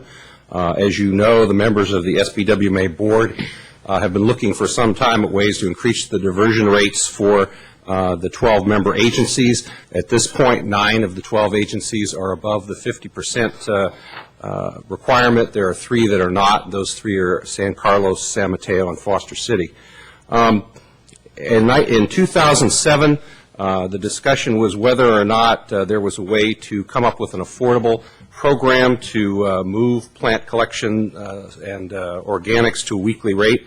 And so from early 2007 until this time, a year later, the SBWMA staff has been negotiating with Allied Waste on a proposal to do exactly that. As you saw in the staff report, the proposal that came forward to the SBWMA board a couple months ago was, I guess to put it candidly, much more expensive than the board had imagined. The per ton cost was roughly double what is charged today, so the increase of the cost would go from $20 a ton to $35 a ton with plant materials and $37.50 if organics or the food materials were also included. This would result in a 3.6 to 5.2% rate hike if all 12 agencies agreed to such a program. The agencies were polled, and 10 of the 12 agencies were not interested in the program. The only 2 interested agencies potentially were San Carlos and Burlingame, who expressed an interest in potentially studying the cost. Since the time of that, we've heard from a number of the cities, both the staff level and at the elected official level. For example, this morning, the Redwood City Council subcommittee on this issue voted not to pursue it. At the same meeting, there was a proposal from the board member from Menlo Park to come up with an alternative, and that would be to offer people an optional program, which would be to offer an additional can weekly for green materials. The reason that the optional can would not include food materials is because the food materials pretty much have to be done on a weekly basis. If you do it every 2 weeks, there's some issues there. There's a significance to all of this for San Carlos as well, because at the present time there is not a need for a rate hike. However, if we were to add this service at a cost of 3.5% to 5.2%, or obviously since we're only one of 2 agencies that's potentially looking at it, the cost would likely be quite a bit higher than that. We would go from a situation of no rate hike to a rate hike. And again, there are more details to go into, but for now I think I'll leave it there. The other discussion has to do with the garbage and recycling rates. We recently had a study session earlier this year by the Public Works Director, where he talked about the SBSA costs and the need to begin to continue to ramp up rates to deal with that issue. And during that discussion, a couple of the council members indicated that philosophically they would like to see the city staff begin to recommend rates every year, even when rate hikes were not required, so that the rates could be smoothed out. And I thought that since we were talking about items that might adjust the rates upward, we probably should bring that discussion to you tonight as well. Staff's approach so far to 2008 has been not to recommend a rate hike because it is not required. I think the rate discussion on garbage and recycling is complicated by the fact that we, in the current franchise, which goes through 2010, we have a relatively complex model that involves a cost-plus formula. And so it is not the case that it is on a straight cost basis. So, for example, here we are in February. We don't necessarily know where in the coming year the rate will go up or whether it'll go down. So smoothing rates in this area is probably a little bit more difficult than it would be if for sewer. So anyway, for purposes of this discussion, though, we felt we would bring that issue to you as well. So those are the discussion points in front of you. Essentially what staff is recommending is to follow the path of the other 10 agencies that have acted so far, and that is to move ahead with the optional additional can or container for green waste, which would be on an individual basis, would not result in a rate hike. And then we would revisit the discussion of both the organics and the green waste when we talk to you later this year about the new garbage and recycling agreements that take effect in 2011.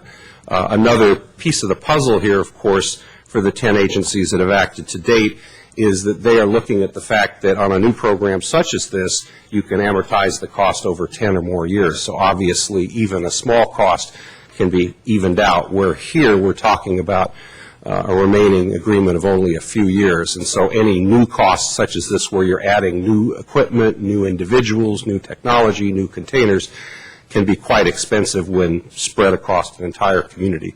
So that's in a nutshell where we are, and I'll be happy to take any questions from the council.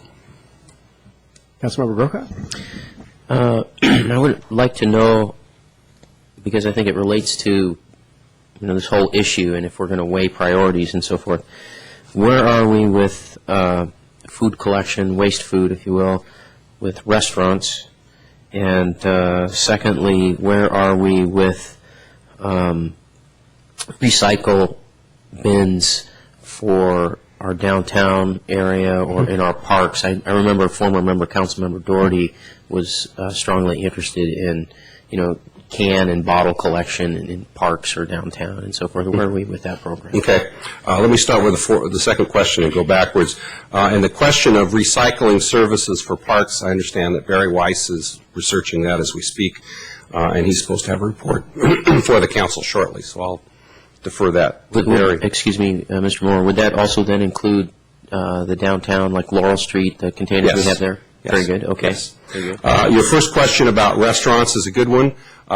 Restaurants are able to participate in an organic and food recycling program. A number of them do. For example, Vic's Restaurant was featured a couple months ago on the SBWMA website as one of the outstanding examples of a commercial business that's done that kind of organic recycling. So we do have some good examples. Now, that having been said, I think that when we talk about diversion rates and how does the city get from 42%, which is where we are today, to 50% or higher, which is where we need to get, there are a couple of opportunities. One is in the new agreement, as I'm sure all of you are aware, when the Shoreway facility in San Carlos is reconstructed, it will move from a so-called multi-stream to single-stream recycling.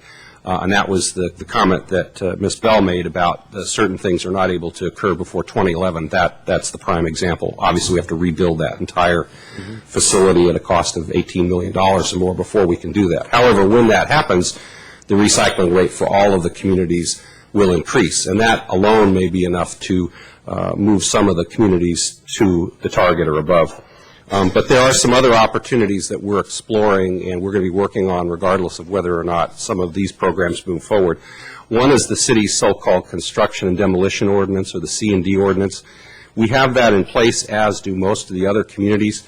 However, because the staff in the building department is stretched, just as police and some of the other city departments are after the budget cuts, they haven't always been able to do perhaps as much documentation as we might like, and as a result, we don't always get full credit, so to speak, for those materials. The SBWMA staff has told me that if we engaged in a relatively low-cost consultant services approach, as Burlingame and Hillsborough and some other cities have done, they believe that that could raise our rate all by itself by 2 to 4%. So that's one of the things SBWMA has recommended that we work on, and that's actually underway.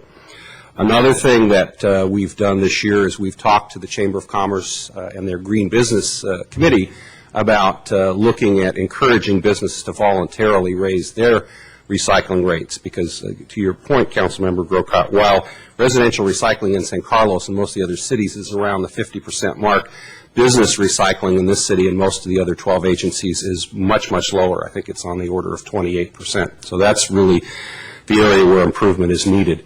In the case of some of the communities, the ones that are now over 50%, in many cases, they've gone to a feature called progressive rates, and that is a rate structure much like you experience today for your PG&E rates, where the people who use more and more energy get placed in progressively higher billing categories.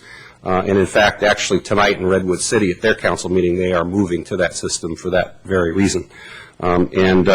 I think our philosophy to date has been to try to work with the business community. We've talked to EDAC about this, and with the Chamber to try to get the businesses to move their rate up voluntarily. But if that's not possible, then I could see a situation in the next year or two, perhaps even before 2011, where we would come to you and talk about progressive rates here. And basically there's a real live dollar incentive for businesses to move the rate up. And then there are some other things that we're working on as well. So we're continuing to work with the SBWMA and the state and others to bump our rate up. Obviously, the prior year we were at 39%, so we're sneaking up the ladder. But obviously, we'd like to get to the 50% mark. I'm hopeful that certainly with the different things that are in the new agreement, we can get there.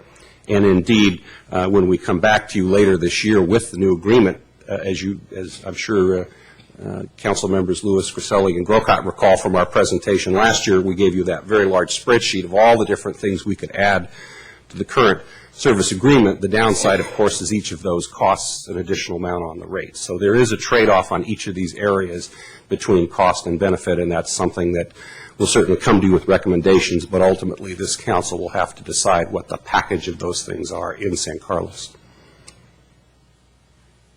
Rice? If I could just echo, Brian, your last comment was something I was going to ask about, because I'm very passionate about recycling more. I think we have a tremendous opportunity in the city of San Carlos to really showcase this area. And I've met with Kevin McCarthy, CEO of South Bay Management. I've attended the meetings. I'm very, very passionate about doing more. And what we're talking about tonight is that. But on the broader scope, my question was residential, multi-residential, commercial. You've just said there's plenty of opportunity. We kind of let people do their own citizenship and do the right things. But I think we need to do more to encourage more participation throughout our city in all areas for recycling. So I don't have a question, just wanted to compliment you on answering it before I got to it. Thank you. Thank you. I totally agree, Councilmember Rice. Councilmember Ahmad? Mr. Mora, have we seen, at this point, we're saying that our recycle rate's about 42%. Correct, overall. And over the last couple of years, that's been trending about flat? Let me just pull out the numbers for you.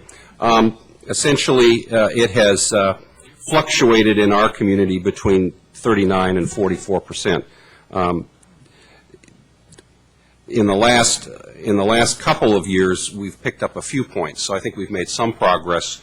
And what has happened in the other cities that we've seen where they've gone over 50% or gone over the top, so to speak, the areas that they've pushed the most have been the C&D ordinance and these progressive rates, with the progressive rates seem to be the most dramatic item that moves them across. And I think that's because that is what tends to dramatically accelerate the commercial sector. I think here our philosophy has been to try to encourage the business community to do this voluntarily before we bracket their rates. But I think as we watch our rates kind of very slowly moving up, my thought is after we try the voluntary approaches and we try the construction and demolition ordinance, if we still don't get there, we will probably have to have that discussion with you.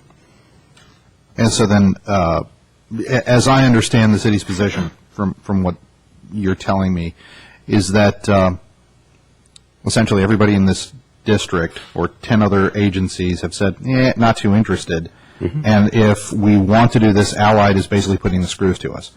I think that's a fair statement. I mean, basically Allied has 3 years left on their agreement, and I think they're saying that because they don't have much time to amortize this new equipment and these new containers and this new staff, that whichever city or cities choose to do this program, if they do it community-wide, they're the ones that are going to bear the burden. And I think that's the reason that I know 5% to some people probably doesn't sound expensive, but to many of the agencies, they believe that it's for such a small program that's excessive.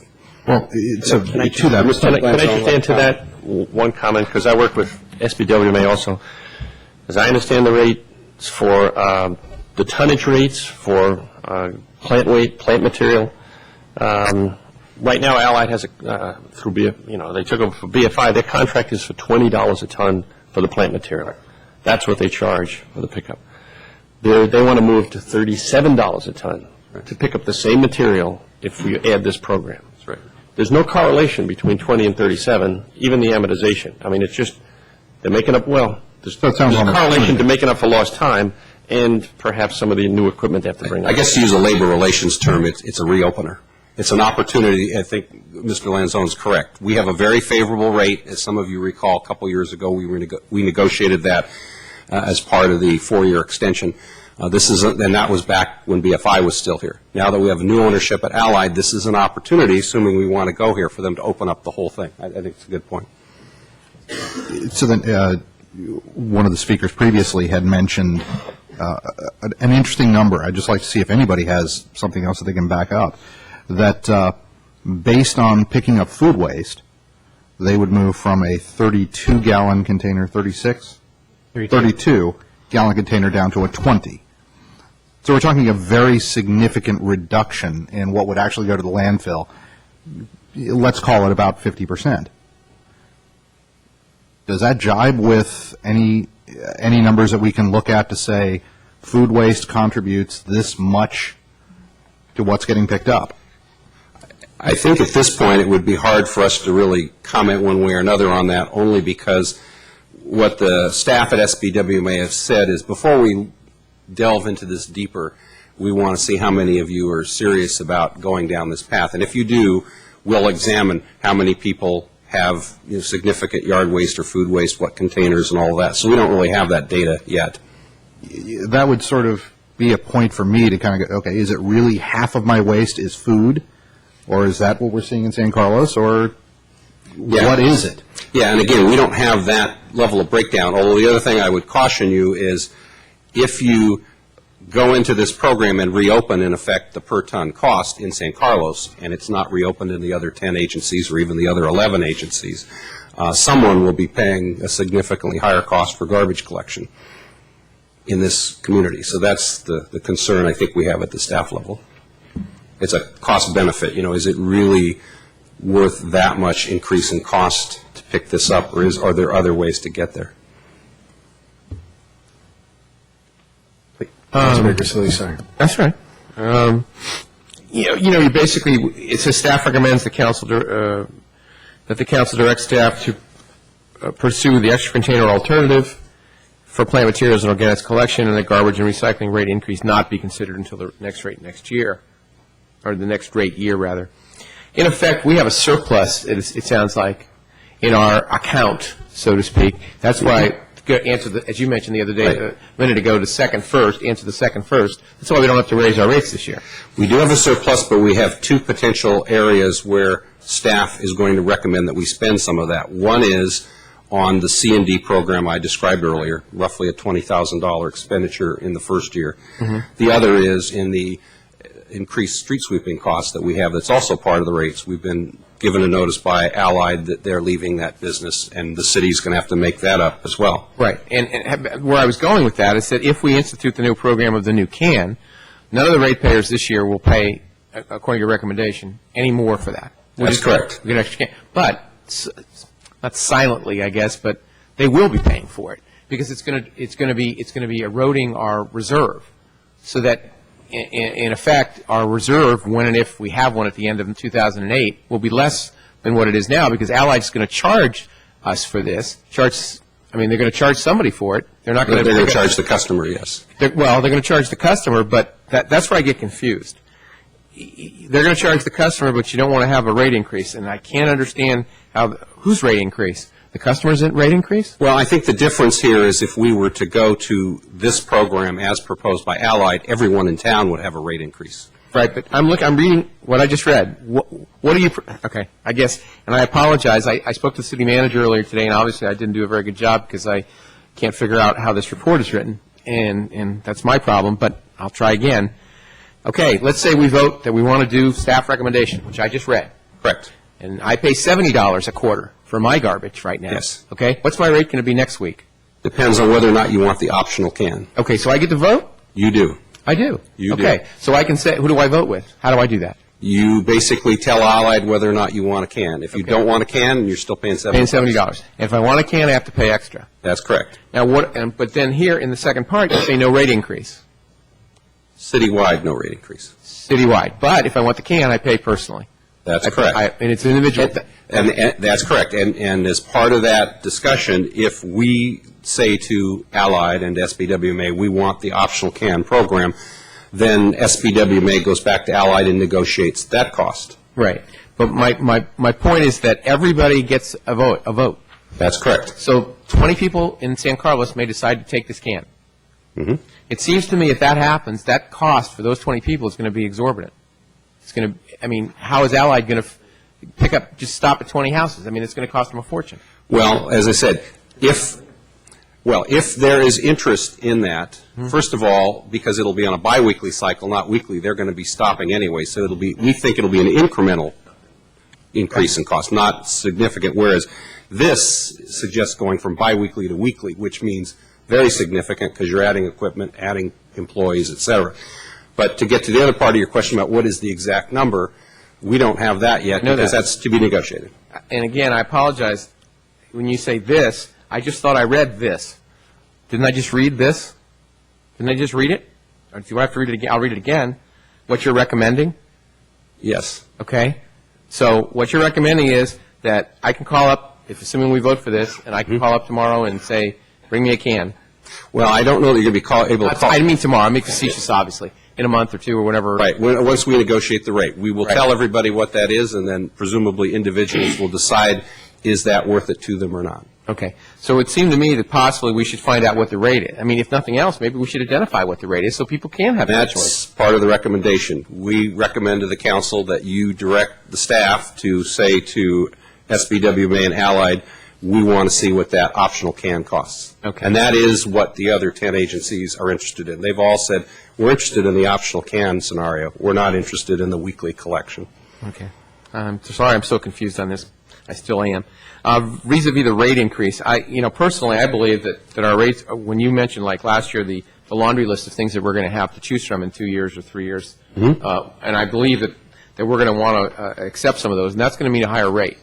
And to me, I guess I still go with it, the fact that we don't want to raise the rates this year by a percentage of whatever dollar or whatever percent, but whatever we raise this year, we won't have to raise in 2 or 3 years. Just my opinion, because I think it's going to be a higher rate. Well, again, it may not be. Maybe the competition may be better, and I'll be eating crow, and that would be. I'd be thrilled to do it. Right. But it's just I just worry about the fact that we're going to want a laundry list of things, and all of a sudden we're going to say, oh, by the way, it's going to cost 12% more now for your garbage in one fell swoop or something like that. And it just seems like an inordinate amount of money to me. So, okay. But anyway, my opinion. Okay. Thanks. Mr. Mayor? Yes. Just to follow up, I guess I'm a little confused also. Now, if I've got a need for 4 boxes of green waste, can I pick up the phone and call up Allied and say, hey, by the way, I got 4 boxes of green waste? Well, I don't have the rate schedule in front of me, but I believe there is a charge for they'll be special happy for a pickups. fee to take it away. Yeah. So what is the city doing in this case that is different than a normal individual calling up? On a optional basis, in your regular biweekly collection, you're basically getting another green waste container. That's basically what we're talking about. It's a fixed cost. You get charged automatically, whether you fill it or not. All right. Right? Whether he fills it or not, he gets charged. That's right. Yeah. Got it. All right. So I have a couple of comments. Number one, in the big grand scheme of things, one of the things I hope we're taking away from all of this, some of the discussion we're having, and certainly specifically to tonight, when we look at another 10-year contract, yes, we need to look at reopeners, like tonnage cost limits if we open an issue. In other words, it does feel like we get our feet held to the fire here with 3 years to go in the contract, that you can get almost 100% increase in a per tonnage, rate increase, which seems like it should either not been written in the contract where that wouldn't be legal or it should be illegal. I mean, that seems like an almost arbitrarily high to prevent this from happening to a certain degree. I'm curious about that because it seems like it would hurt that company's ability to get the next contract. But that is perhaps just a Colombo side comment. We wouldn't necessarily disagree with that. But, yeah. but I would say that, one of the other things we've talked about in a broader context is, so much is going on in this area of, waste and recycling and so forth that if we look at another long-term contract, we have to sort of do that delicate balance of long-term cost and commitment, and on the other hand, some flexibility between having a 12-member agency and a long, long contract. We've all experienced, I think, a little frustration to say we just can't be light on our feet.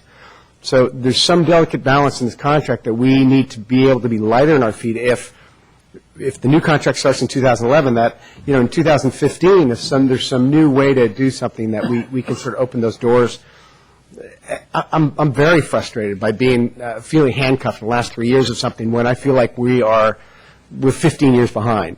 And let me make a couple comments about the new process. First of all, the RFP that's on the street is very different than what we have today. Today, we have one operator that runs the Shoreway facility and does garbage pickup and does recycling for all 12 agencies. In the new RFP, there's 3 different potential contracts: one to run Shoreway, one to do the garbage and recycling collections in North County, Belmont North, and a third to do the collection and recycling in San Carlos South. And that was done on purpose to encourage competition and to potentially open it up to smaller companies than Allied and NorCal, not to pick on those two or others of that size. The idea was to open the field up. The other trade-off, and I think Mayor Lewis, you're right, is that on the one hand, when you enter into a new agreement like this, assuming it's a different company, which it may be or it may not be, that individual company has to buy new vehicles, has to hire people, et cetera, has to potentially open up a corp yard, et cetera. So they have a lot of costs that you want them to be able to spread over 7, 10 years. So that's the reason why it does tend to be longer. But in terms of the rate setting, the model will be different next time. Rather than a cost-plus model, there will be more fixed costs. We think in the new model going forward, it will lead to more rate stability than what we've seen in this traditional model, let's say. Thank you for that. And then, do we have a sense for what the participation might be in town in organics? As a separate collectible, I guess? You mean at the residential level? Yes. Again, we don't have that particular data. Once we give the SBWMA staff some direction, they're going to do some homework and give us that. And then help me.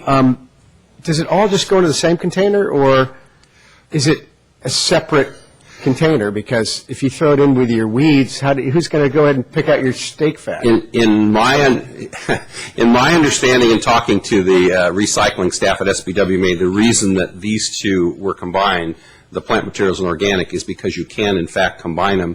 The one limiting factor, as I talked about earlier, is that if you want to put the food scraps in with the plant materials, you really need weekly collection if you're not composting it, so there's not a problem with smell and that sort of thing. It seems like a similar where you're going from a single stream to a multiple stream process. It seems like it would be a bigger deal than that. But it's just you just toss it in with your weeds and that's what the staff leads us to believe. Yes. Any fear about rats or rodents or anything like that getting? I was told that's the reason it has to be weekly, not biweekly. Okay. And then it seems like a lot of the council is sort of also zeroing in on, we kind of need to know what the real expense is. We're throwing around rate costs and increases. And I know maybe staff doesn't know this yet because that's the next step of the process, so I understand that. Correct. But I think for us, we need something, at least I do, need something tangible, like here's what the rate would increase and here's what we get for it, and more specifically, right. In order for me to feel comfortable with our recommendation. I would agree with you, Mayor Lewis, and normally, as you know, that's how we bring these reports to you. However, in this particular instance, I think there was enough opposition at the SBWA board level to go from 20 to 3750 that the staff felt that rather than getting into a lot of work on their end about estimating costs, that we first pursue, with the agencies how many folks were interested. And when the other 10 said we're not, then at this point they're saying, well, is San Carlos and or Burlingame really interested? Because if they're not, then we'll just skip the whole thing in the first round. From my vantage point, I'm very interested in this. We just really need to know what the cost is going to be and expense. I mean, I think that's a big issue there because it's sort of, it seems like do we make, if it's not too expensive, that's one decision. If it's more expensive, it's a separate decision for the council to consider. Yeah, and again, it's a chicken and egg thing because obviously the cost of the full program citywide is going to depend on how many cities sign up. So as soon as we know that, then they can proceed with that, if that's the council's wish. Okay, but maybe you could do some scenarios for us so we could get a little, some different projections and then we can see like individual ratepayer what it might cost. If that's council's direction, absolutely. Great, well, we can talk about that. And then the final thing on the rates raised thing, just from my vantage point, the discussion is, in my opinion, if we can anticipate a bubble, then, and I think, not to speak for Vice Mayor Griselli, but he brought up before, but, we shouldn't artificially keep rates down and then know a bubble's coming and then have to lay it on everybody in a given year. And so it's almost, it's more the idea is if we can anticipate a bubble in rates, that we'd rather ramp people into it perhaps, or at least I'd rather ramp people into it than hit them in 1 year when it's a big surprise. And I would agree with you and the Vice Mayor. However, in this one particular set of rates, because it is a cost-plus model, you can't really anticipate it the way you can, let's say, in sewer rates, where you know what repairs you're going to do each year and you know the rate at which the cost is going up. That one, it's real easy to tell what's coming in the coming year, because this one tends to bounce up and down. It's harder to do that. Great, thank you. Any other questions for Brian on the report before we have council discussion? Thank you. Council?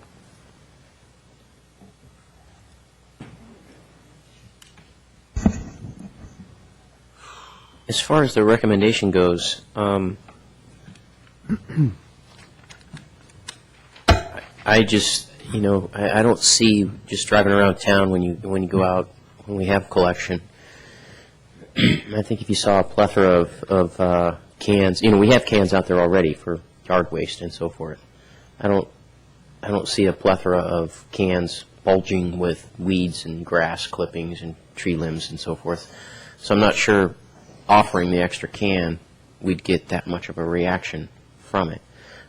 So to spend more staff time on pursuing this and seeing what the extra can would cost and what the rate would be, understanding, it'd be an individual's choice that you want your extra can to put out there, here it is, and we're going to always pick it up, and this is what it's going to cost. I just don't see it being that much of a benefit to us and spending the time to pursue that. I think what I got from the questions I presented to Mr. Moore when he was giving the presentation was if we want to move our number from the percent that it is to something higher and get closer to the 50%, there's other areas that we could have staff spending time on, like restaurants, like working with the chamber on commercial, and perhaps even coming up with progressive rates almost as a cloud that hangs over, so that if the commercial people don't want to improve their area of recycling and so forth, then we will use these progressive rates.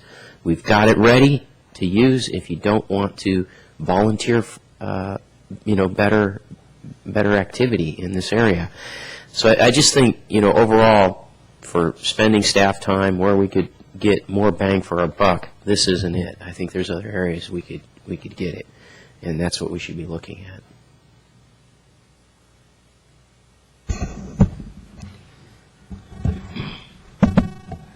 So my comments are geared more towards, again, my thrust in seeing a few other parts of the world where they recycle everything, including the organic.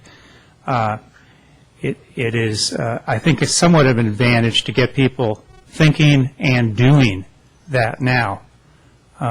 For an overall minimal cost, I think our garbage rates are reasonable for someone to come up and pick up your garbage for $17 a month. Being sensitive to raising rates, but my main thrust is preparing ourselves for 3 years from now. What type of city do we want to be? We're going to have a new center with much more extensive recycling, and I think the quicker we move to get people in the habit of recycling more, including organic, I would support that.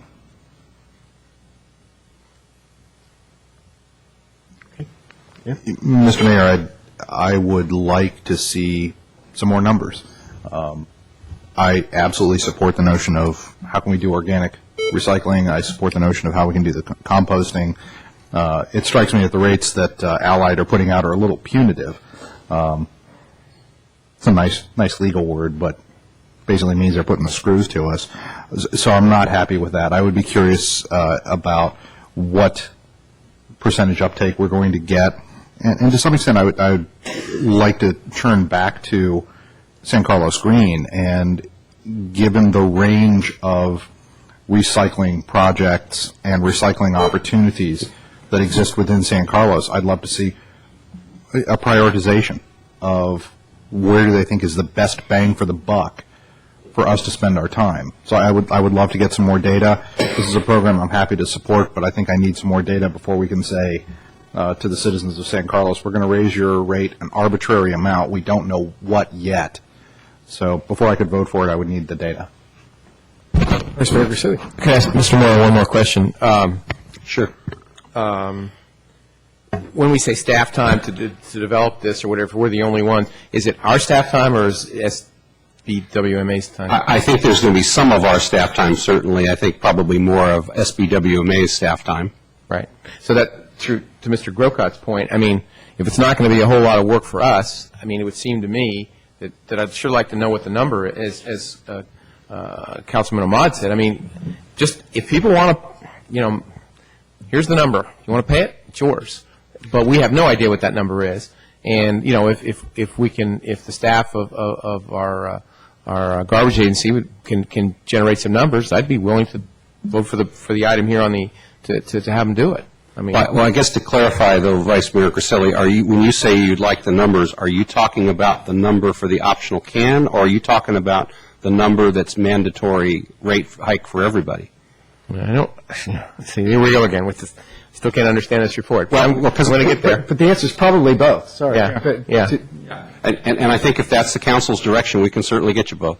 Mm-hmm. And again, at a minimal, to Mr. Grocot's point, not spending a lot of time on our end developing this number. I mean, and if somebody wants to pay the number, then we may want to come up with it or whatever. Well, again, just to clarify, I understand what I urge. That if we're talking citywide, everyone will pay the number. Yeah.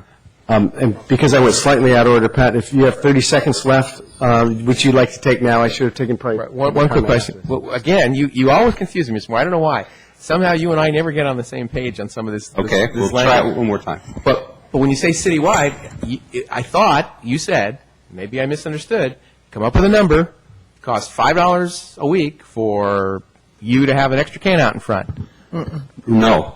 Okay, see, here I am again. Okay, let me excuse me, Pat. Let me try it again. There's two different scenarios. The first everybody else must get this. You guys all get this? He's nodding. Everybody gets it? Okay, I'm the stupid one. Yeah, the first scenario, which I believe Ms. Potter, for example, advocated, was to start a program where we go from biweekly to weekly collection. And when we go to weekly collection, that includes the green waste and that includes the organics. And when we do that, it's citywide. It's for everybody. And that's the item where the cost will be, at a minimum, 3.6 to 5%. That assumes 12 cities participate. It's going to be more than that because there's not going to be 12 cities. There's only 2 of us that want it. That's right, and so it'll be more. Okay. And that also will mean, as my friend the city attorney has indicated, you'll need a Prop 218 hearing and all of that. So that's option one. Option 2, which the other 10 have voted for already, is tell us what the optional per resident every other week can for green waste is. Okay. And that's the one that you were describing as far as you can opt in or you can opt out. Okay. And I guess what I was suggesting earlier is the council's choices tonight are you can ask staff and ultimately the SBWMA staff to get you both of those numbers, or you can ask for the optional number only, and that's kind of what we're asking you tonight. Okay. Thank you. I finally think I got it. I appreciate that. Thanks, Brian. Chair, if I may. Yes. To Councilmember Grisilli and the whole council, that's why I was saying, if you drive around on Collection Day, you do not see a plethora of the cans that are for yard waste bulging with extra stuff. Yeah. And so I just don't, if we pursue this and have staff work on it, I just don't see a great number of people saying, yes, give me an extra can because I have more yard clippings than I'm putting in the can. And I'm just not putting them in the can because I don't have 2 of the cans. So you'd say be more the optional one, then you could possibly even. I could go with the option, but I just don't think we're going to get much bang for the buck. Yeah. So if we're going to spend any staff time on this at all, and if ultimately, what I see as being the big goal here is let's move our number Right, from so- what it is to something higher. And there's so other let's ways look to do at it. progressive rates. Let's look at something else and spend staff time on something that's going to get us a bang for a buck. 30 seconds, Ms. Bell. Thank you. Seems to me if you vote for an extra can every other week, you're going to cost me more money. Right now, if I want another can, I happen to have several already. If I want another can, I call up Allied. They'll sell me that can for $60 and not charge me anything to pick it up as often as I put it out. Or they'll rent it to me for $3 a month if I, in the spring and the fall when I'm doing a lot of cleanup.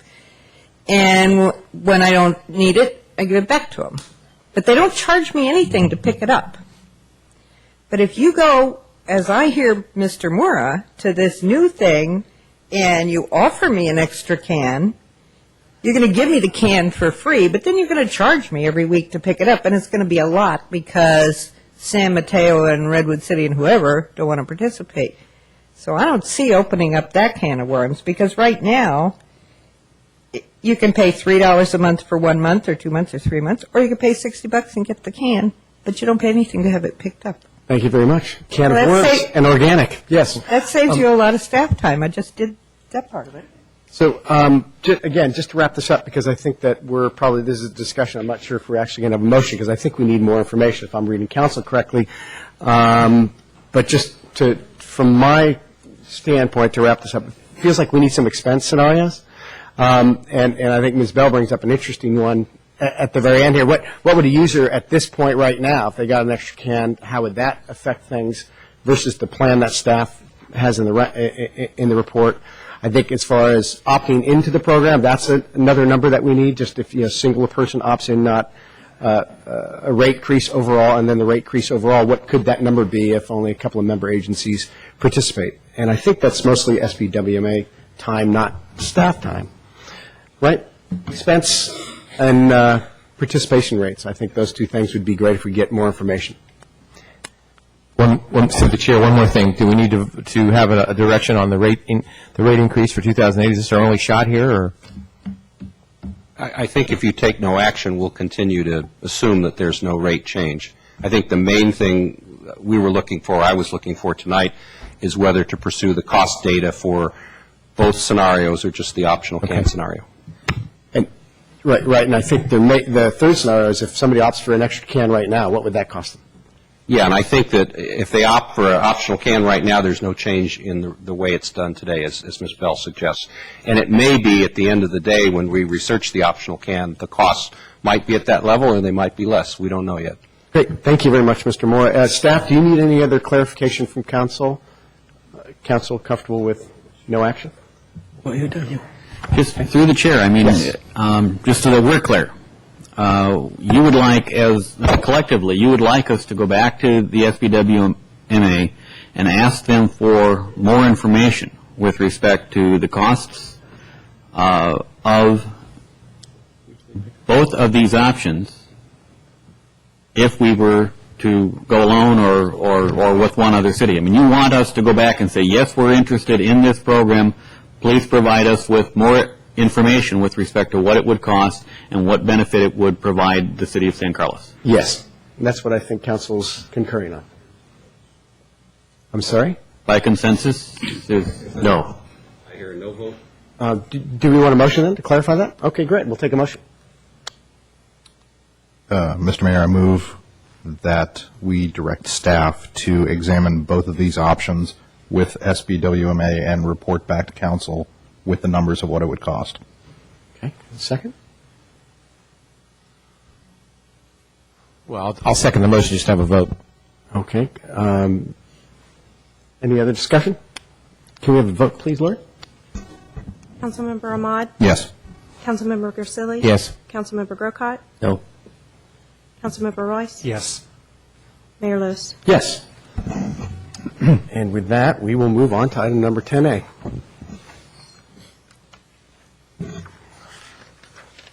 This is the consideration of adopting ordinance number 1396, amending the San Carlos Municipal Code. A short staff report on this? Please? Or no staff report? Please, thank you. If you have a staff update for us? Mr. Mayor and Council, I did not prepare another PowerPoint. Before you tonight is an ordinance that keeps the code flexible, responds to the downtown community, focuses on use rather than size. We define retail, we prohibit undesirable uses, and we incorporate the community's values into a code for the downtown to keep it healthy and vital. What is corrected and is ready for second reading is that new additions are, we took out from permitted uses antique furniture, furnishings, art, and fine jewelry, and we added, and then we deleted conditional uses. So those uses are now permitted. Where it was inconsistent, we took out that they were conditional. Great, and this is our second reading, is that right? This would be your second reading. It would be in effect 30 days from the time that you read it the second time. Thank you. Any council discussion? Yeah, I just have one question. Where did you come up with the American Jewelry Vigilance Committee? Oh, well,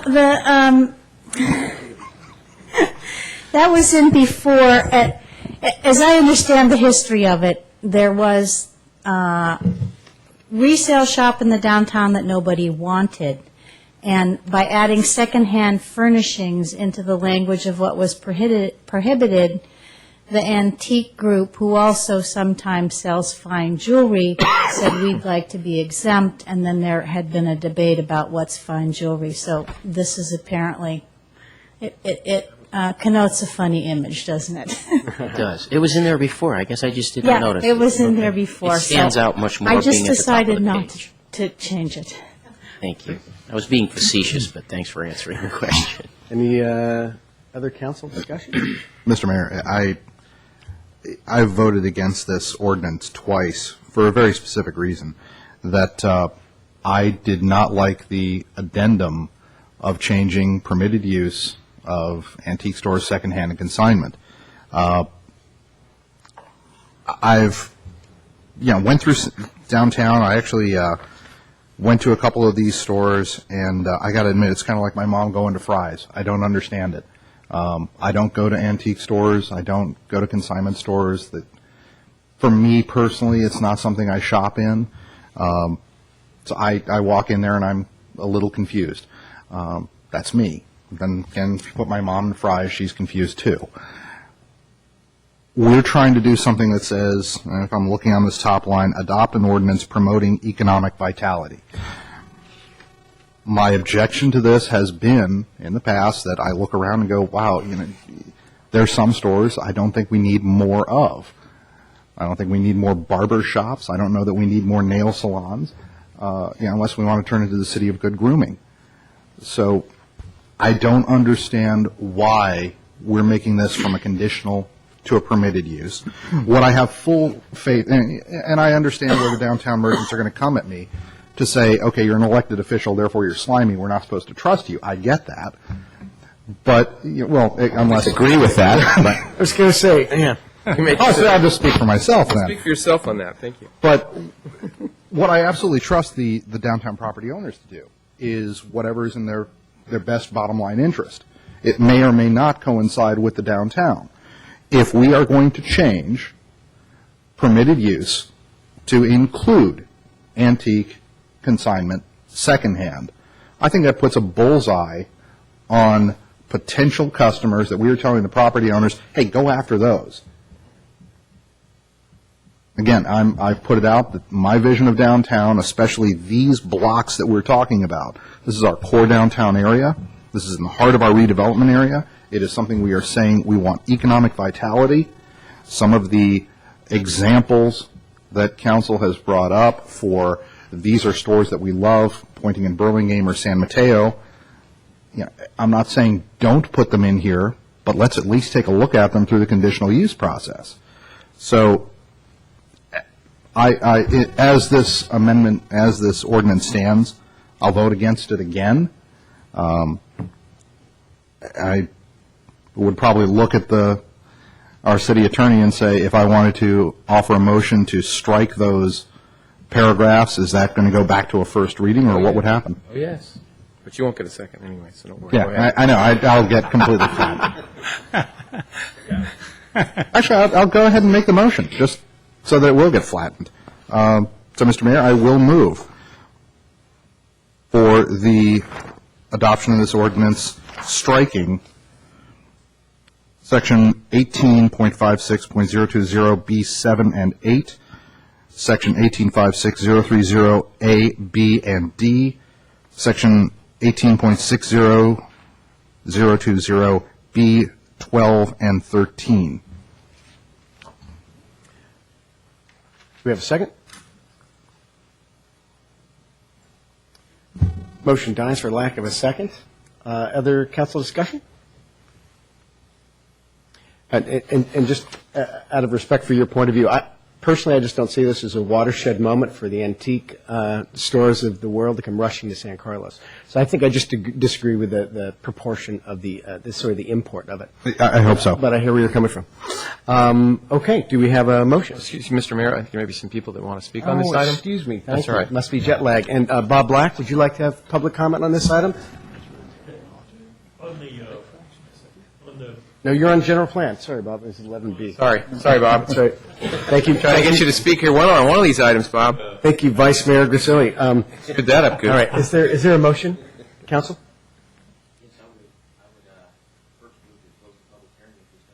No public hearing. No public hearing? I'm sorry, I was pushing the button, turned my mic on and turned it off. So just a motion for the ordinance. So I would move introduction, approval. Move to adopt. Move to adopt. Very good. I like that. Ordinance number 1396, is that correct?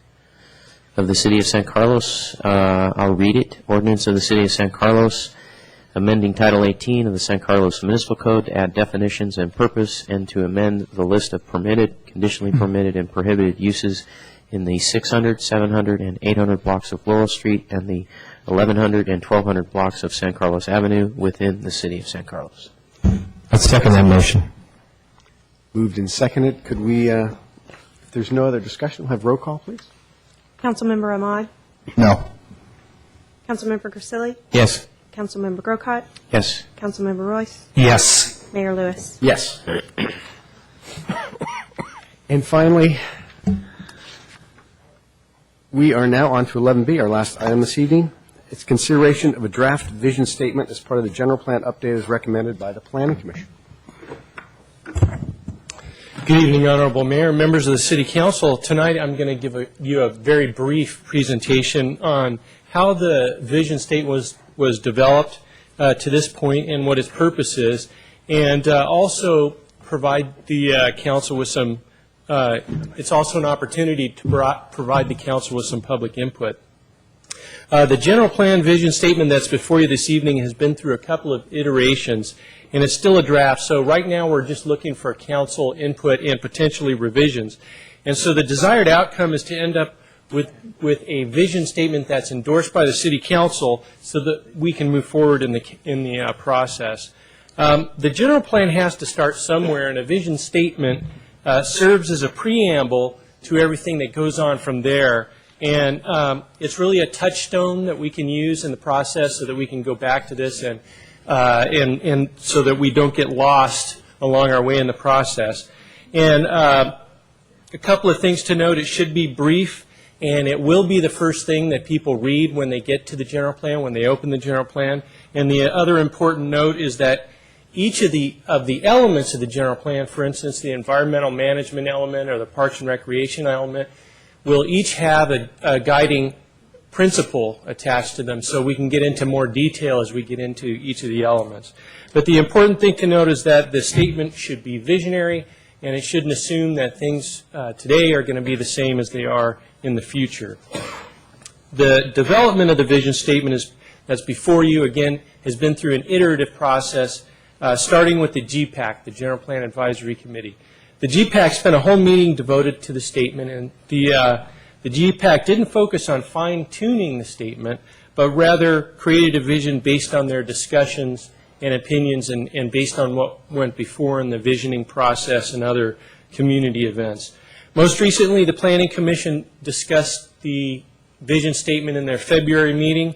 While they agreed in principle with the statement, they shortened it while maintaining the key components of the draft, and that's what's before you this evening. So the Planning Commission voted unanimously to forward the draft statement to you.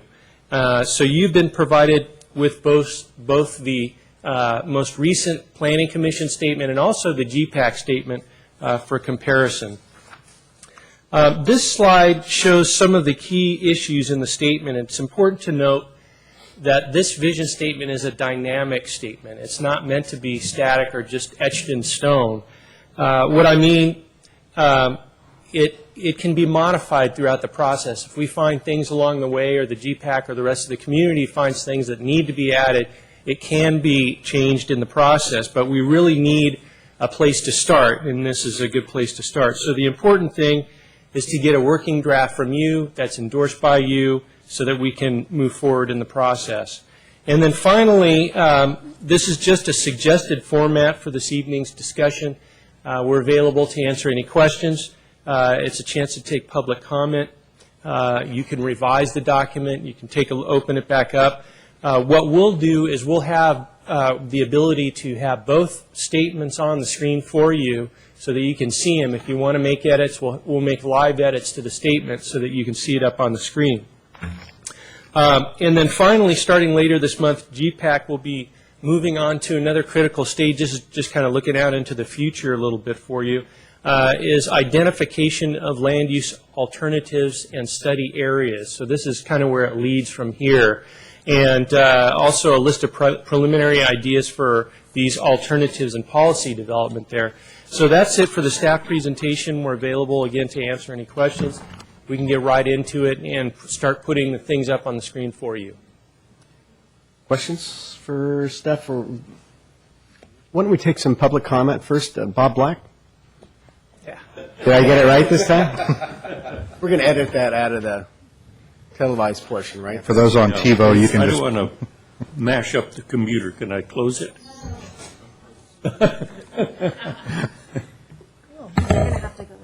Leap out of their seat. Oh, we're on. Yeah, I have corditis here. Yeah. Where's Wi-Fi when we need it?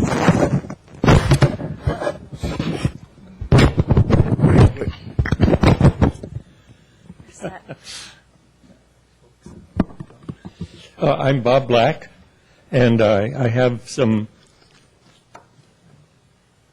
stuff for you.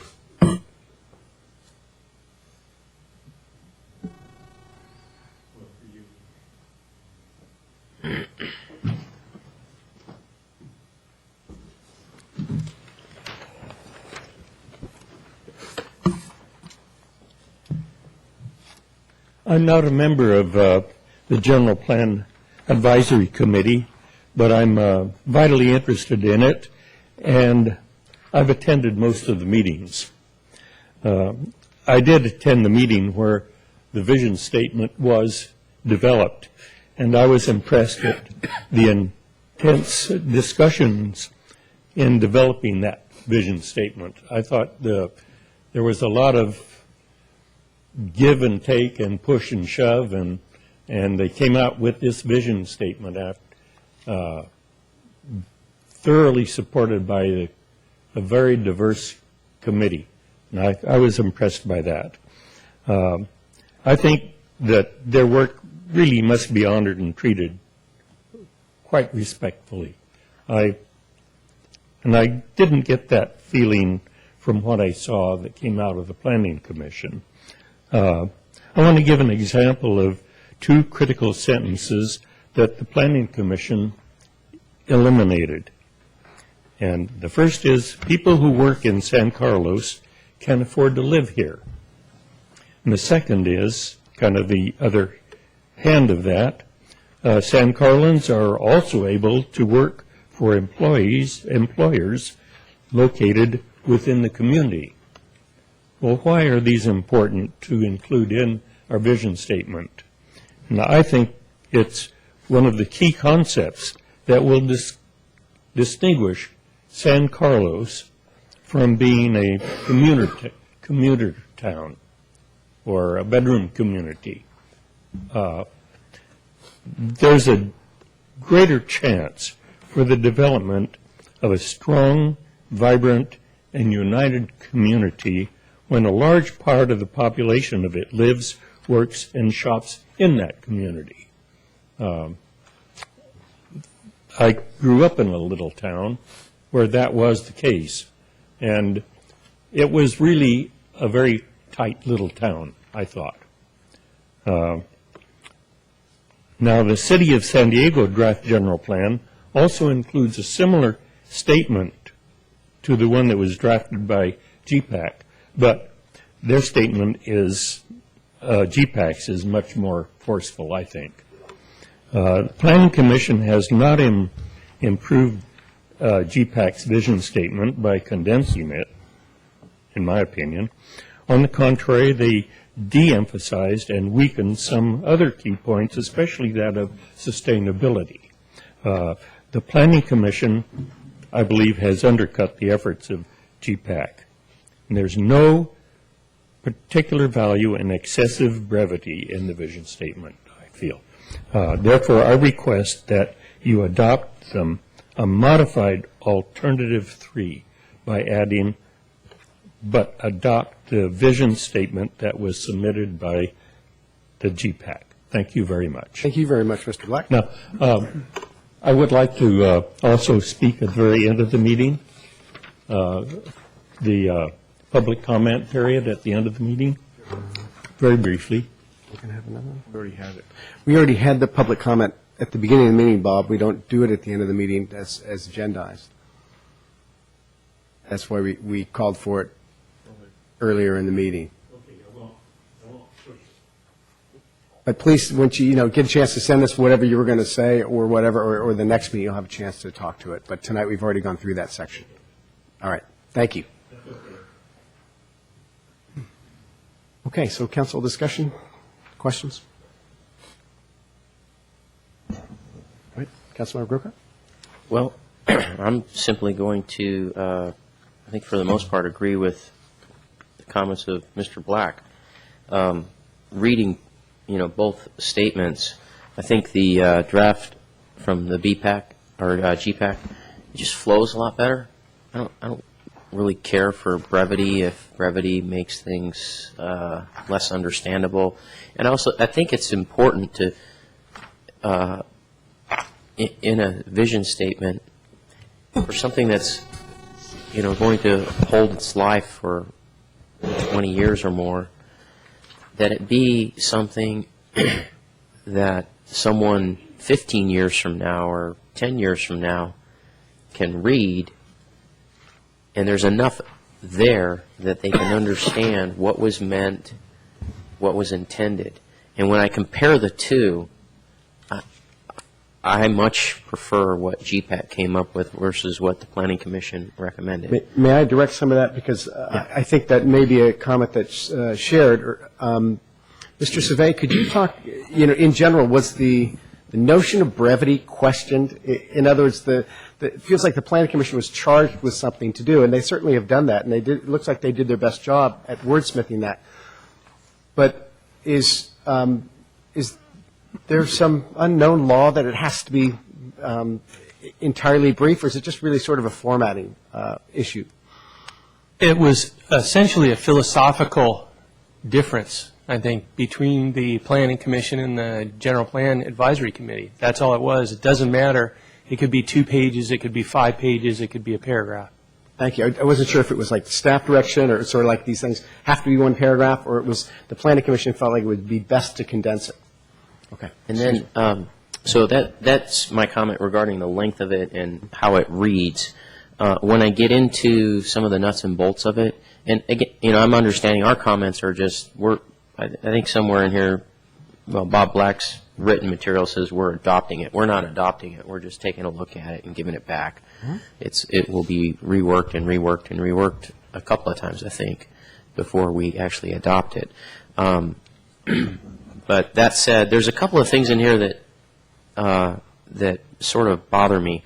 One is, and I'm not going to give an answer. I'm just going to say this kind of bothers me, and maybe if staff could work with or give it to GPAC to take a look at or whatever.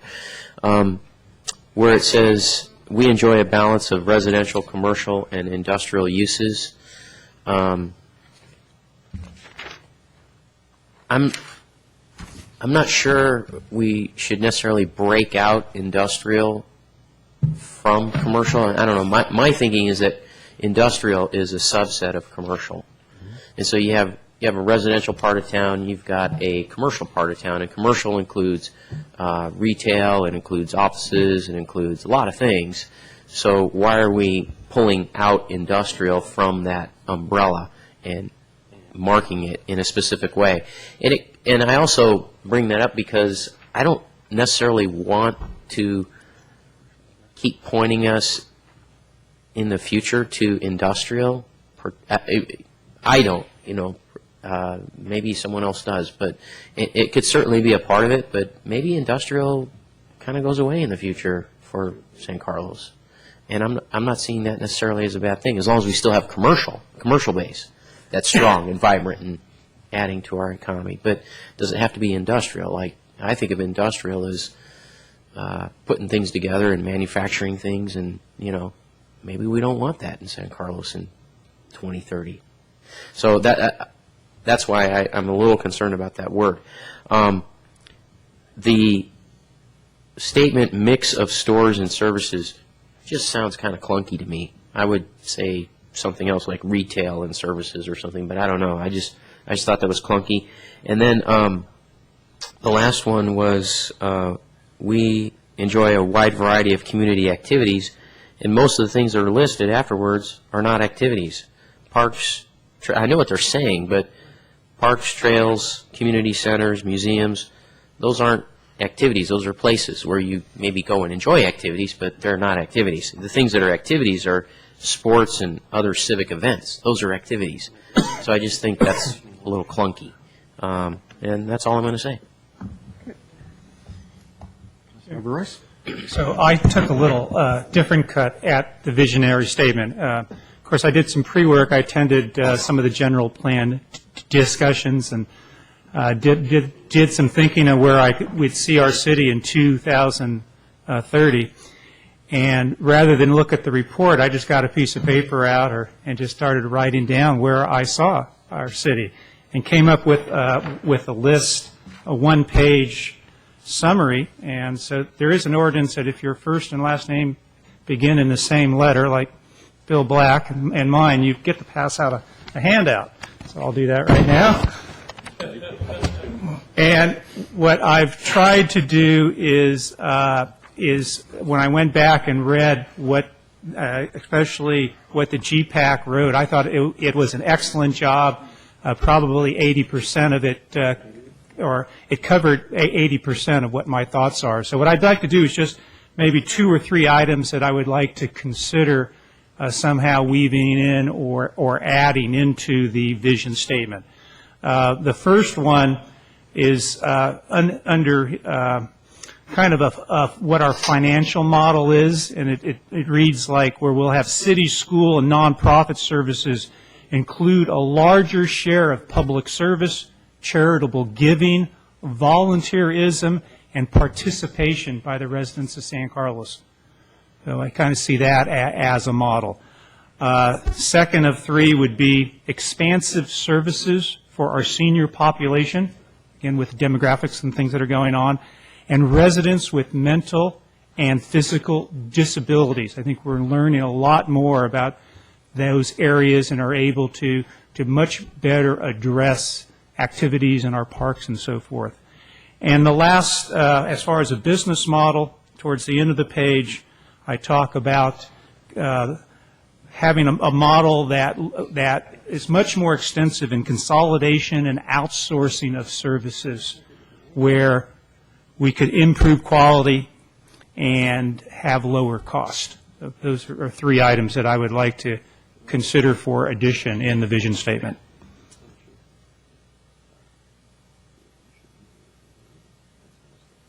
Okay. Councilmember Ahmad? Mr. Mayor, only 2 things I'll add. I don't have a handout. I'm kind of bummed with that. First of all, I love the word industrial. Sorry. I love industrial. I think it's one of the points of San Carlos that is absolutely unique. I don't see it going away, and we've got a really nifty company that builds and bolts things together called Tesla, and I hope that they're going to be here in 2030 absolutely changing how cars are built and how we think about transportation. So I love the fact that industrial is called out.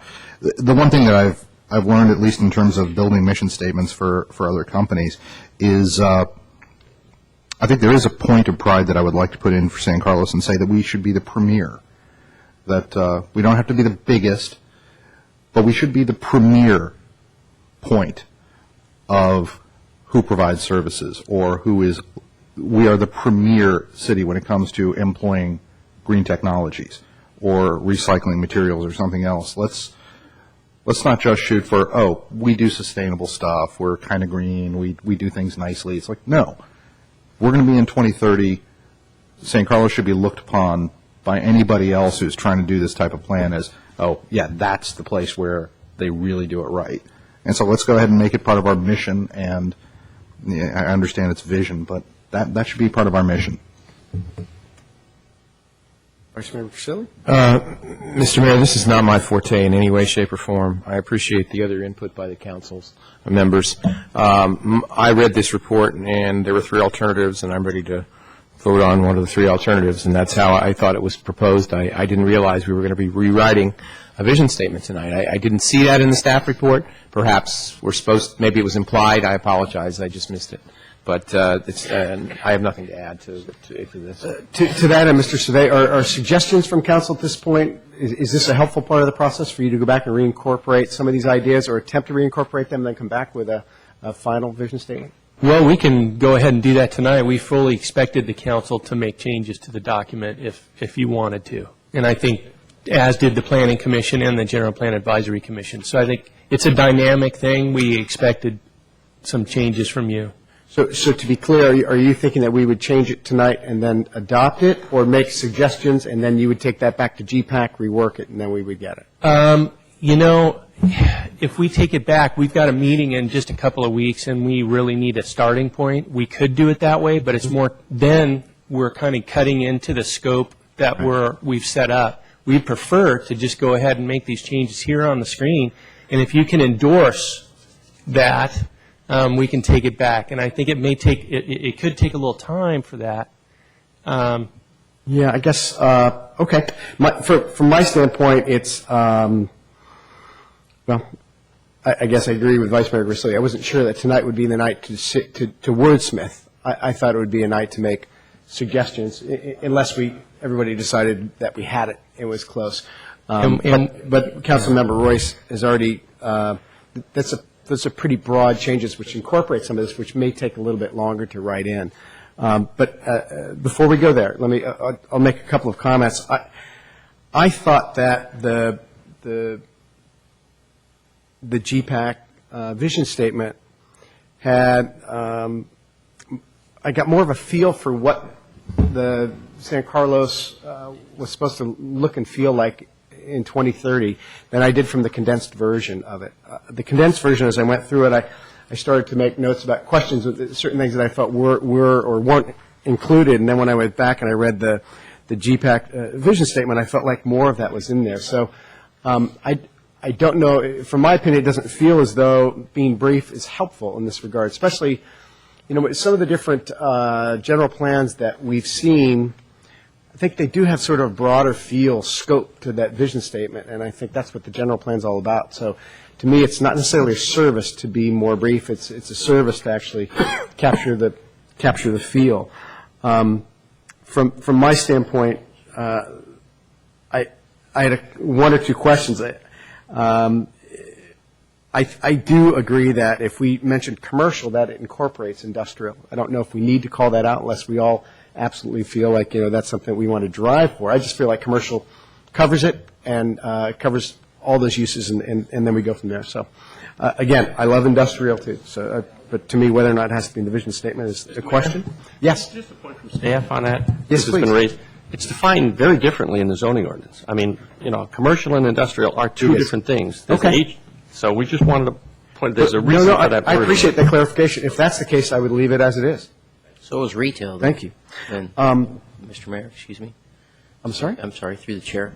To the city attorney's point, so is retail. Right. Yes. Yes. And so we might want to be careful about how we do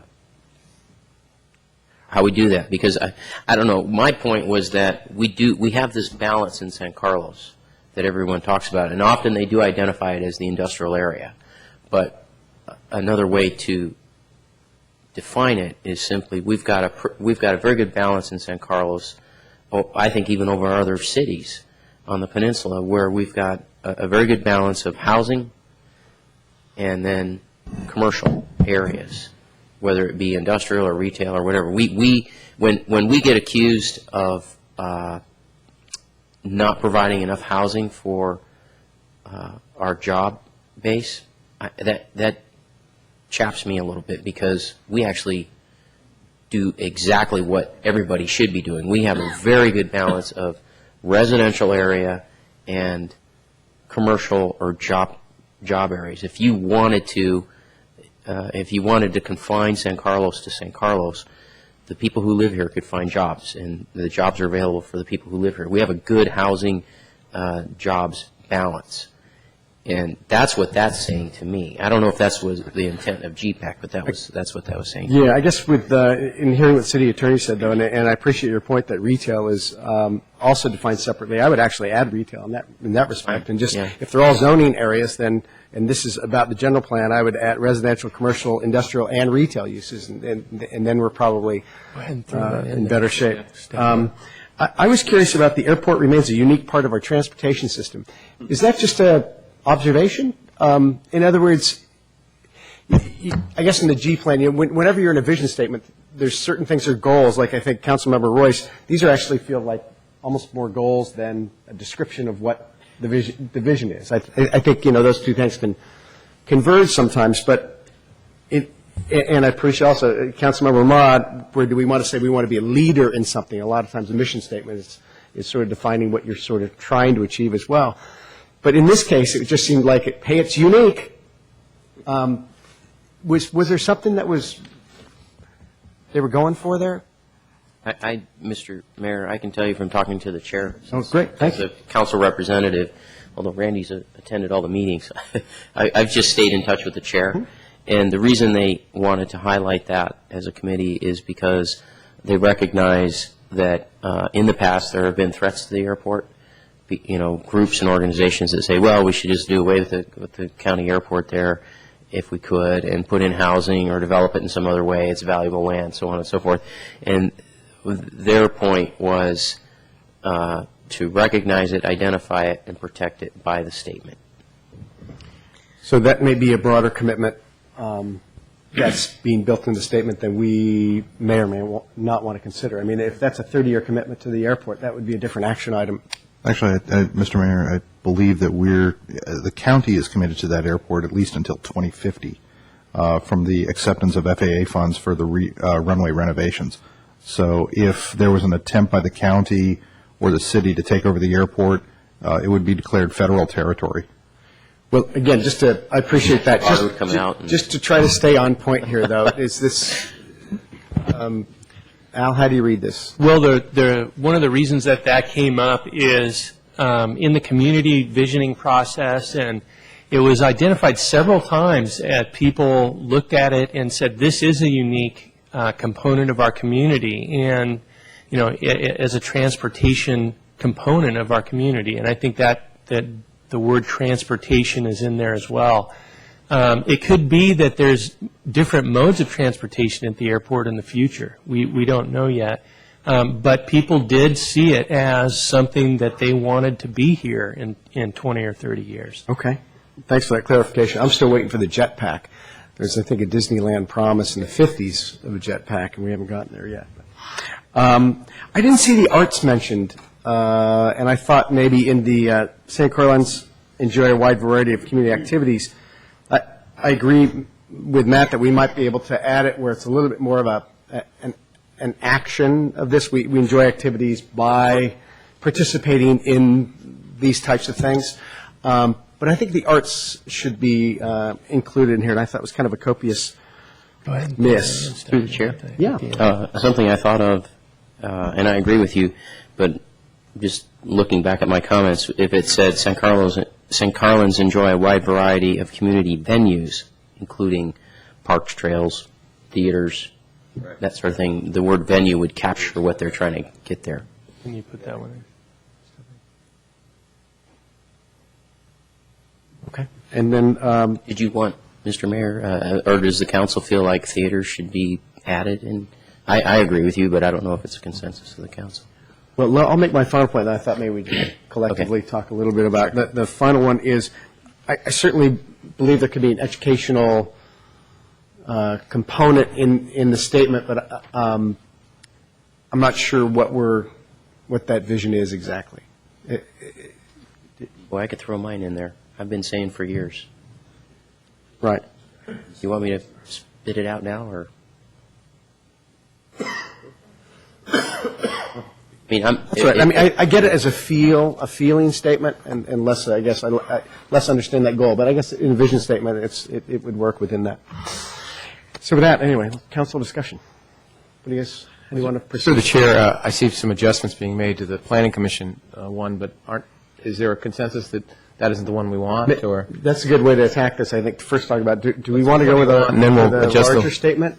Or I feel bad if the planning commission felt like they took on a charge to make it brief and that we step back from that work, but what's the council's pleasure on that? My pleasure is to, if I was to read the recommendations as Mr. Griselli is directing us towards, I would rather go with an alternative that's not on here. So alternative 4, I suppose, is that right? Am I looking at the right thing? Yeah, would be to not receive the recommendations of the Planning Commission and instead adopt as a draft the vision statement by GPAC. With no disrespect to the Planning Commission. Back to that. With adjustments. Right. Okay. Is that council consensus on that? That works. So, Mr. Survey, did you want to make a comment? No, I'm sorry, I was talking to Stephanie. Oh, no, that's okay. I just wanted, because please, jump in as we're sort of working through this, because I think this is I think we're a work in progress on this right now. So, I think the next, in just trying to narrow this down one thing at a time, I think Councilmember Royce has something that's probably perhaps a broader departure from either of these two vision statements. So I guess the question for council is, do we, what would you like us to do? And my point of doing this is not being passionate about adding any of this. It's just mainly to kind of throw out some other thinking for other council members. If something really excites you or you think that should be part of the vision statement, then bring it up. But if nothing comes up, I'm comfortable. So I just had some time to do, to attend some of the presentations and do some thinking on where you bring up a good point. It may be whether or not it's a goal or a vision. I think, for example, like the first one, I think you can argue either way on that one, I think. Yeah, no, I agree with that. And I think these are all, I think every one of these points are a great point. In fact, the most important thing is I think they've captured my independent thinking. Again, I said, 80% of what I came up with is included here. I'm very satisfied. Do you have a copy of this, Mr. Survey?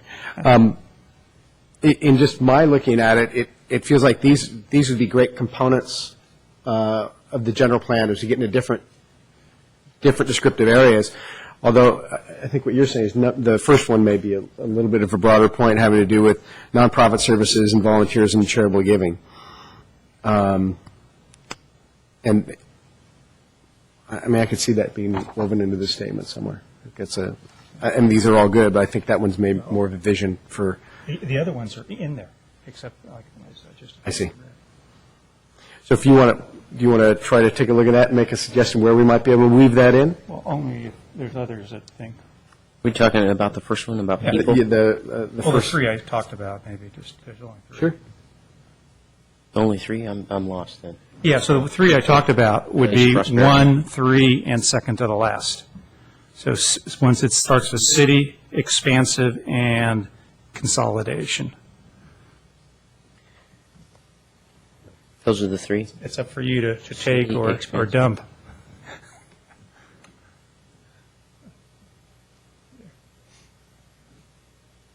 Comments?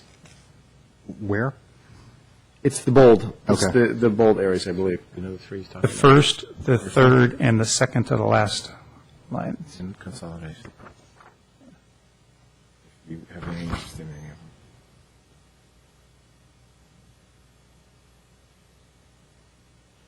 them. Help me understand the first one better. It's just the way you, I think, worded it that makes it a little bit confusing for me. I'm sorry. Go ahead, So please. city, school, and nonprofit services include a larger share of public service. What does that mean? So I see in 2030, there are a lot of city services, from cleaning Laurel Street to volunteer, to getting a lot of things done around the city will have participation with a lot more volunteer. I think a lot of funding, like the Park Foundation, charitable contributions to fund projects, and just overall participation by publics and groups on helping getting things done for our city. I just see much more participatory financially, time, and labor of our residents participating towards our city services. I think I get that. It's kind of like maybe I'll use an analogy, a charter school. You sign up for charter school, you make a commitment. No, I think I understand that. I think it's just the wording for me, Randy. I think that it's the way it's set up. When we say, and nonprofit services include a larger share of public service, you're really talking about volunteerism in that respect, right? And then it's repeated down here. So I'm just trying to get it in a way that it flows for me. It's mainly time and money participation. In city, school, and nonprofit services? Yeah, it's mainly time and money focused towards city services from our public. So again,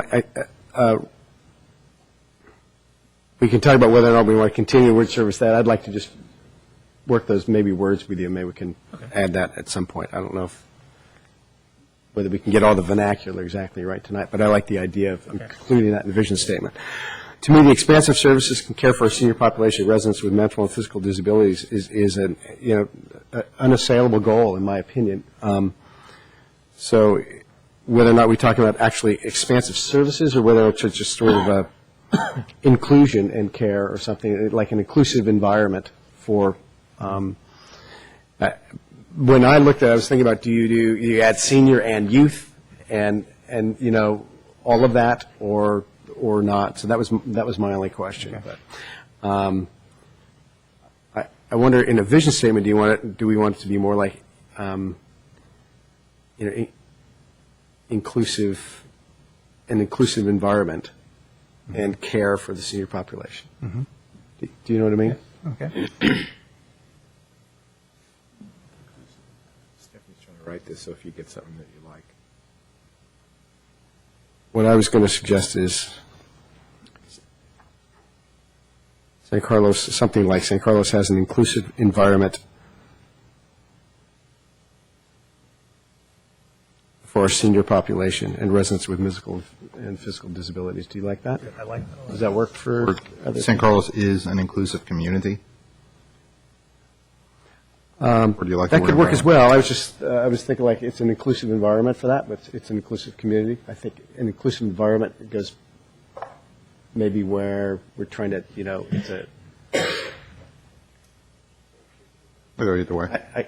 I mean, I like inclusive environment. I wouldn't have said it, but if you think community's better, go ahead, convince me. I'll defer to the mayor. And the last item I'd like to drop, I think that the last item I prefer to drop because it really depends on the business model and what works at that time. Okay. We need to make the right business decisions at that time. We don't know what that's going to be. Okay. And then. Those would be the only two recommendations. Yeah. Thank you for that. Sure, you bet. Other. I have a question I'd like to ask of my other council members to see what they might think in terms of the wording that's here. One of the things I'm a little concerned with is the statement, and I'm going to use the GPAC version. The city pursues, this is the second paragraph, the city pursues creative solutions to economic development objectives and encourages innovative, environmentally sustainable industries and businesses to locate and remain in San Carlos. And I know that's a goal now that we talk about as a council. We want environmentally sustainable industries. And, you know, we talk about the green economy and so forth. But, you know, if I back up, we're looking at 2030. So let's turn the clock back the other way. Okay? So we're talking 22 years out. Well, let's go 22 years the other way. Where were we? We were in 1980 something.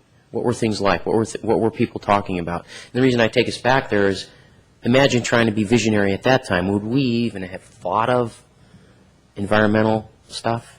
It was stuff I learned in the 70s in high school, so I think we would have. Well, maybe. In my mind. But I guess what I'm trying to think about here is, do we want to hitch our wagon necessarily to environment? It's the rage now.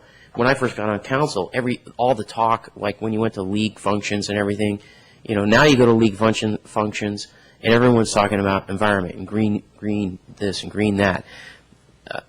Back when I first got on council, it was housing. That's all you ever heard.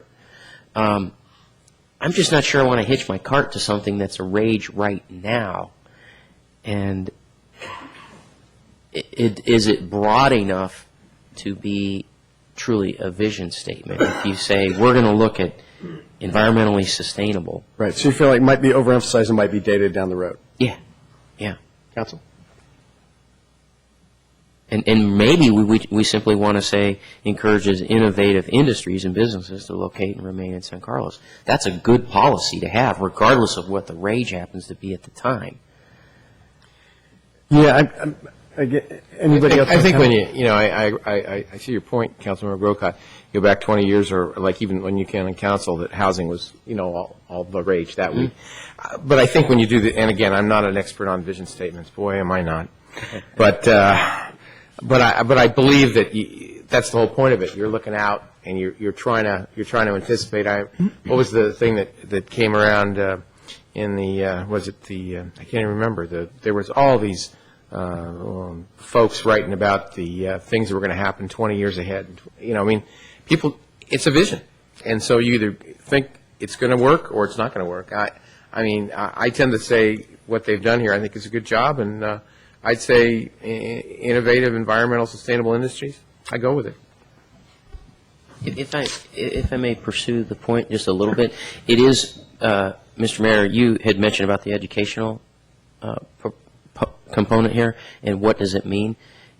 And one of the things I've been mentioning every once in a while to staff and so forth is, why don't we do something in our zoning and our general plan and so forth where we might be a community that would have, you know, a university, even if it's an arm of some university located here. I think it's something we lack in this community. We don't, you know, Belmont has Notre Dame and some private schools. We don't have much of that going on. And when it first came to my mind was when a bunch of parents were pursuing the alternative high school. And that's when I recognized that's not something we have in San Carlos very much of. We've got our K through middle school, and we don't even have a high school in San Carlos anymore. So when you look at education facilities, we're rather limited. And I remember talking to Liz Cullinan at the time about it, and she said, yeah, you're right, but I'm not sure we want to lock in some land use areas. You know, usually that's done by the state and so forth, that overrides your community. And she said at the time, maybe that's something you want to get in the general plan.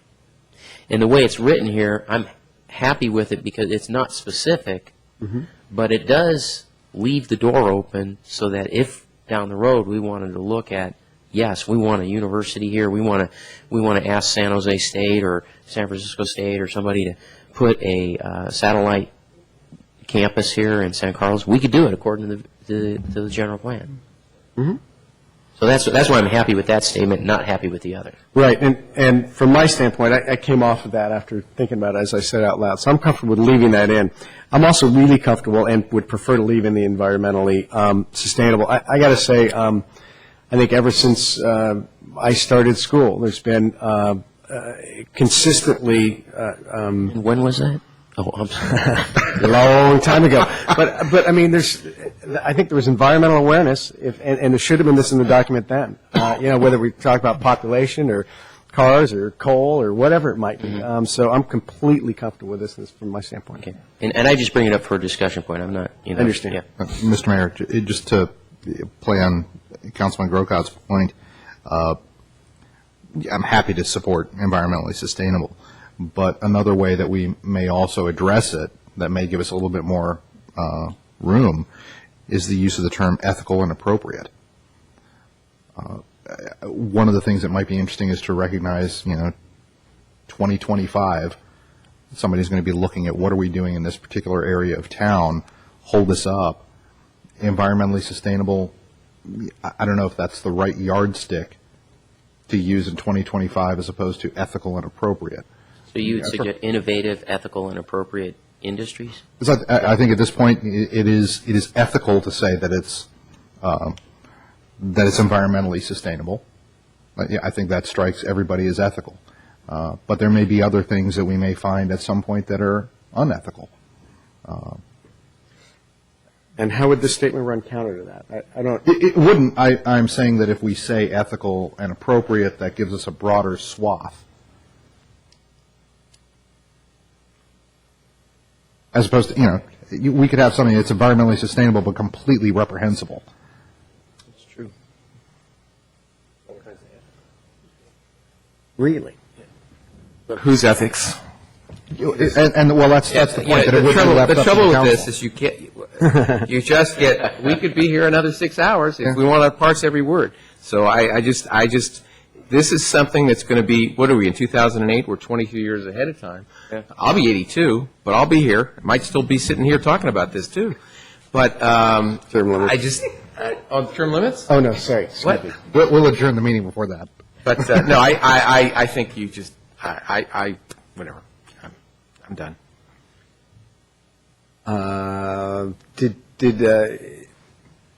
Is there support to add those to the? I personally don't. I think that's going farther than we have to go for this vision, in my opinion. But if others are, Ethical to me is a word that's dangerous, I think. Now that I'm not sure what that means. When you first said it, I liked it, but with Mr. Grisilli's comment, yeah. I think we're wording it. I'm a little concerned about it. was everybody comfortable with adding the word arts to the enjoying a wide variety of? Yeah. Have we added that? Yeah. Yeah, it's there. Yes. Yes. Great. Theater or arts? Passing these thoughts on to Al. So is arts. That's broader than If he's theater. comfortable with it, but nothing. So Al, is this? I think council is. You need a motion to adopt. Motion to adopt, and then maybe you could help do some wordsmithing on the Randy's first statement to help maybe just clarify that language so it reads a little okay. So we need a motion to adopt. Mr. Mayor, I move to adopt the draft vision statement as drafted by GPAC with the edits that we have made tonight. I'll second that. Lori? Councilmember Ahmad? Yes. Councilmember Grisilli? Yes. Councilmember Grocott? Yes. Councilmember Royce? Yes. Mayor Lewis? Yes. Mr. Mayor? Yes. Just a question. I probably should have asked it before we voted. That's why I was hesitating. So direction to staff, we've adopted this draft. What happens now? It goes back to GPAC or? What we'll do is we'll make the changes, and we'll look at the Randy's language a little bit and see if there's anything we can just do to polish it, and we'll use it. It goes back to the GPAC. They will use it as a touchstone and go forward. And again, we may need to revise it in the future, and you'll see those revisions if it needs to be. But we're going to use this now. Thank you. Thank you. Good. And so we tonight, again, I'll remind the council that our next meeting will be on Tuesday, February 26th. And tonight we'll adjourn the meeting in memory of Congressman Tom Lantos, who passed away today. Meeting's adjourned.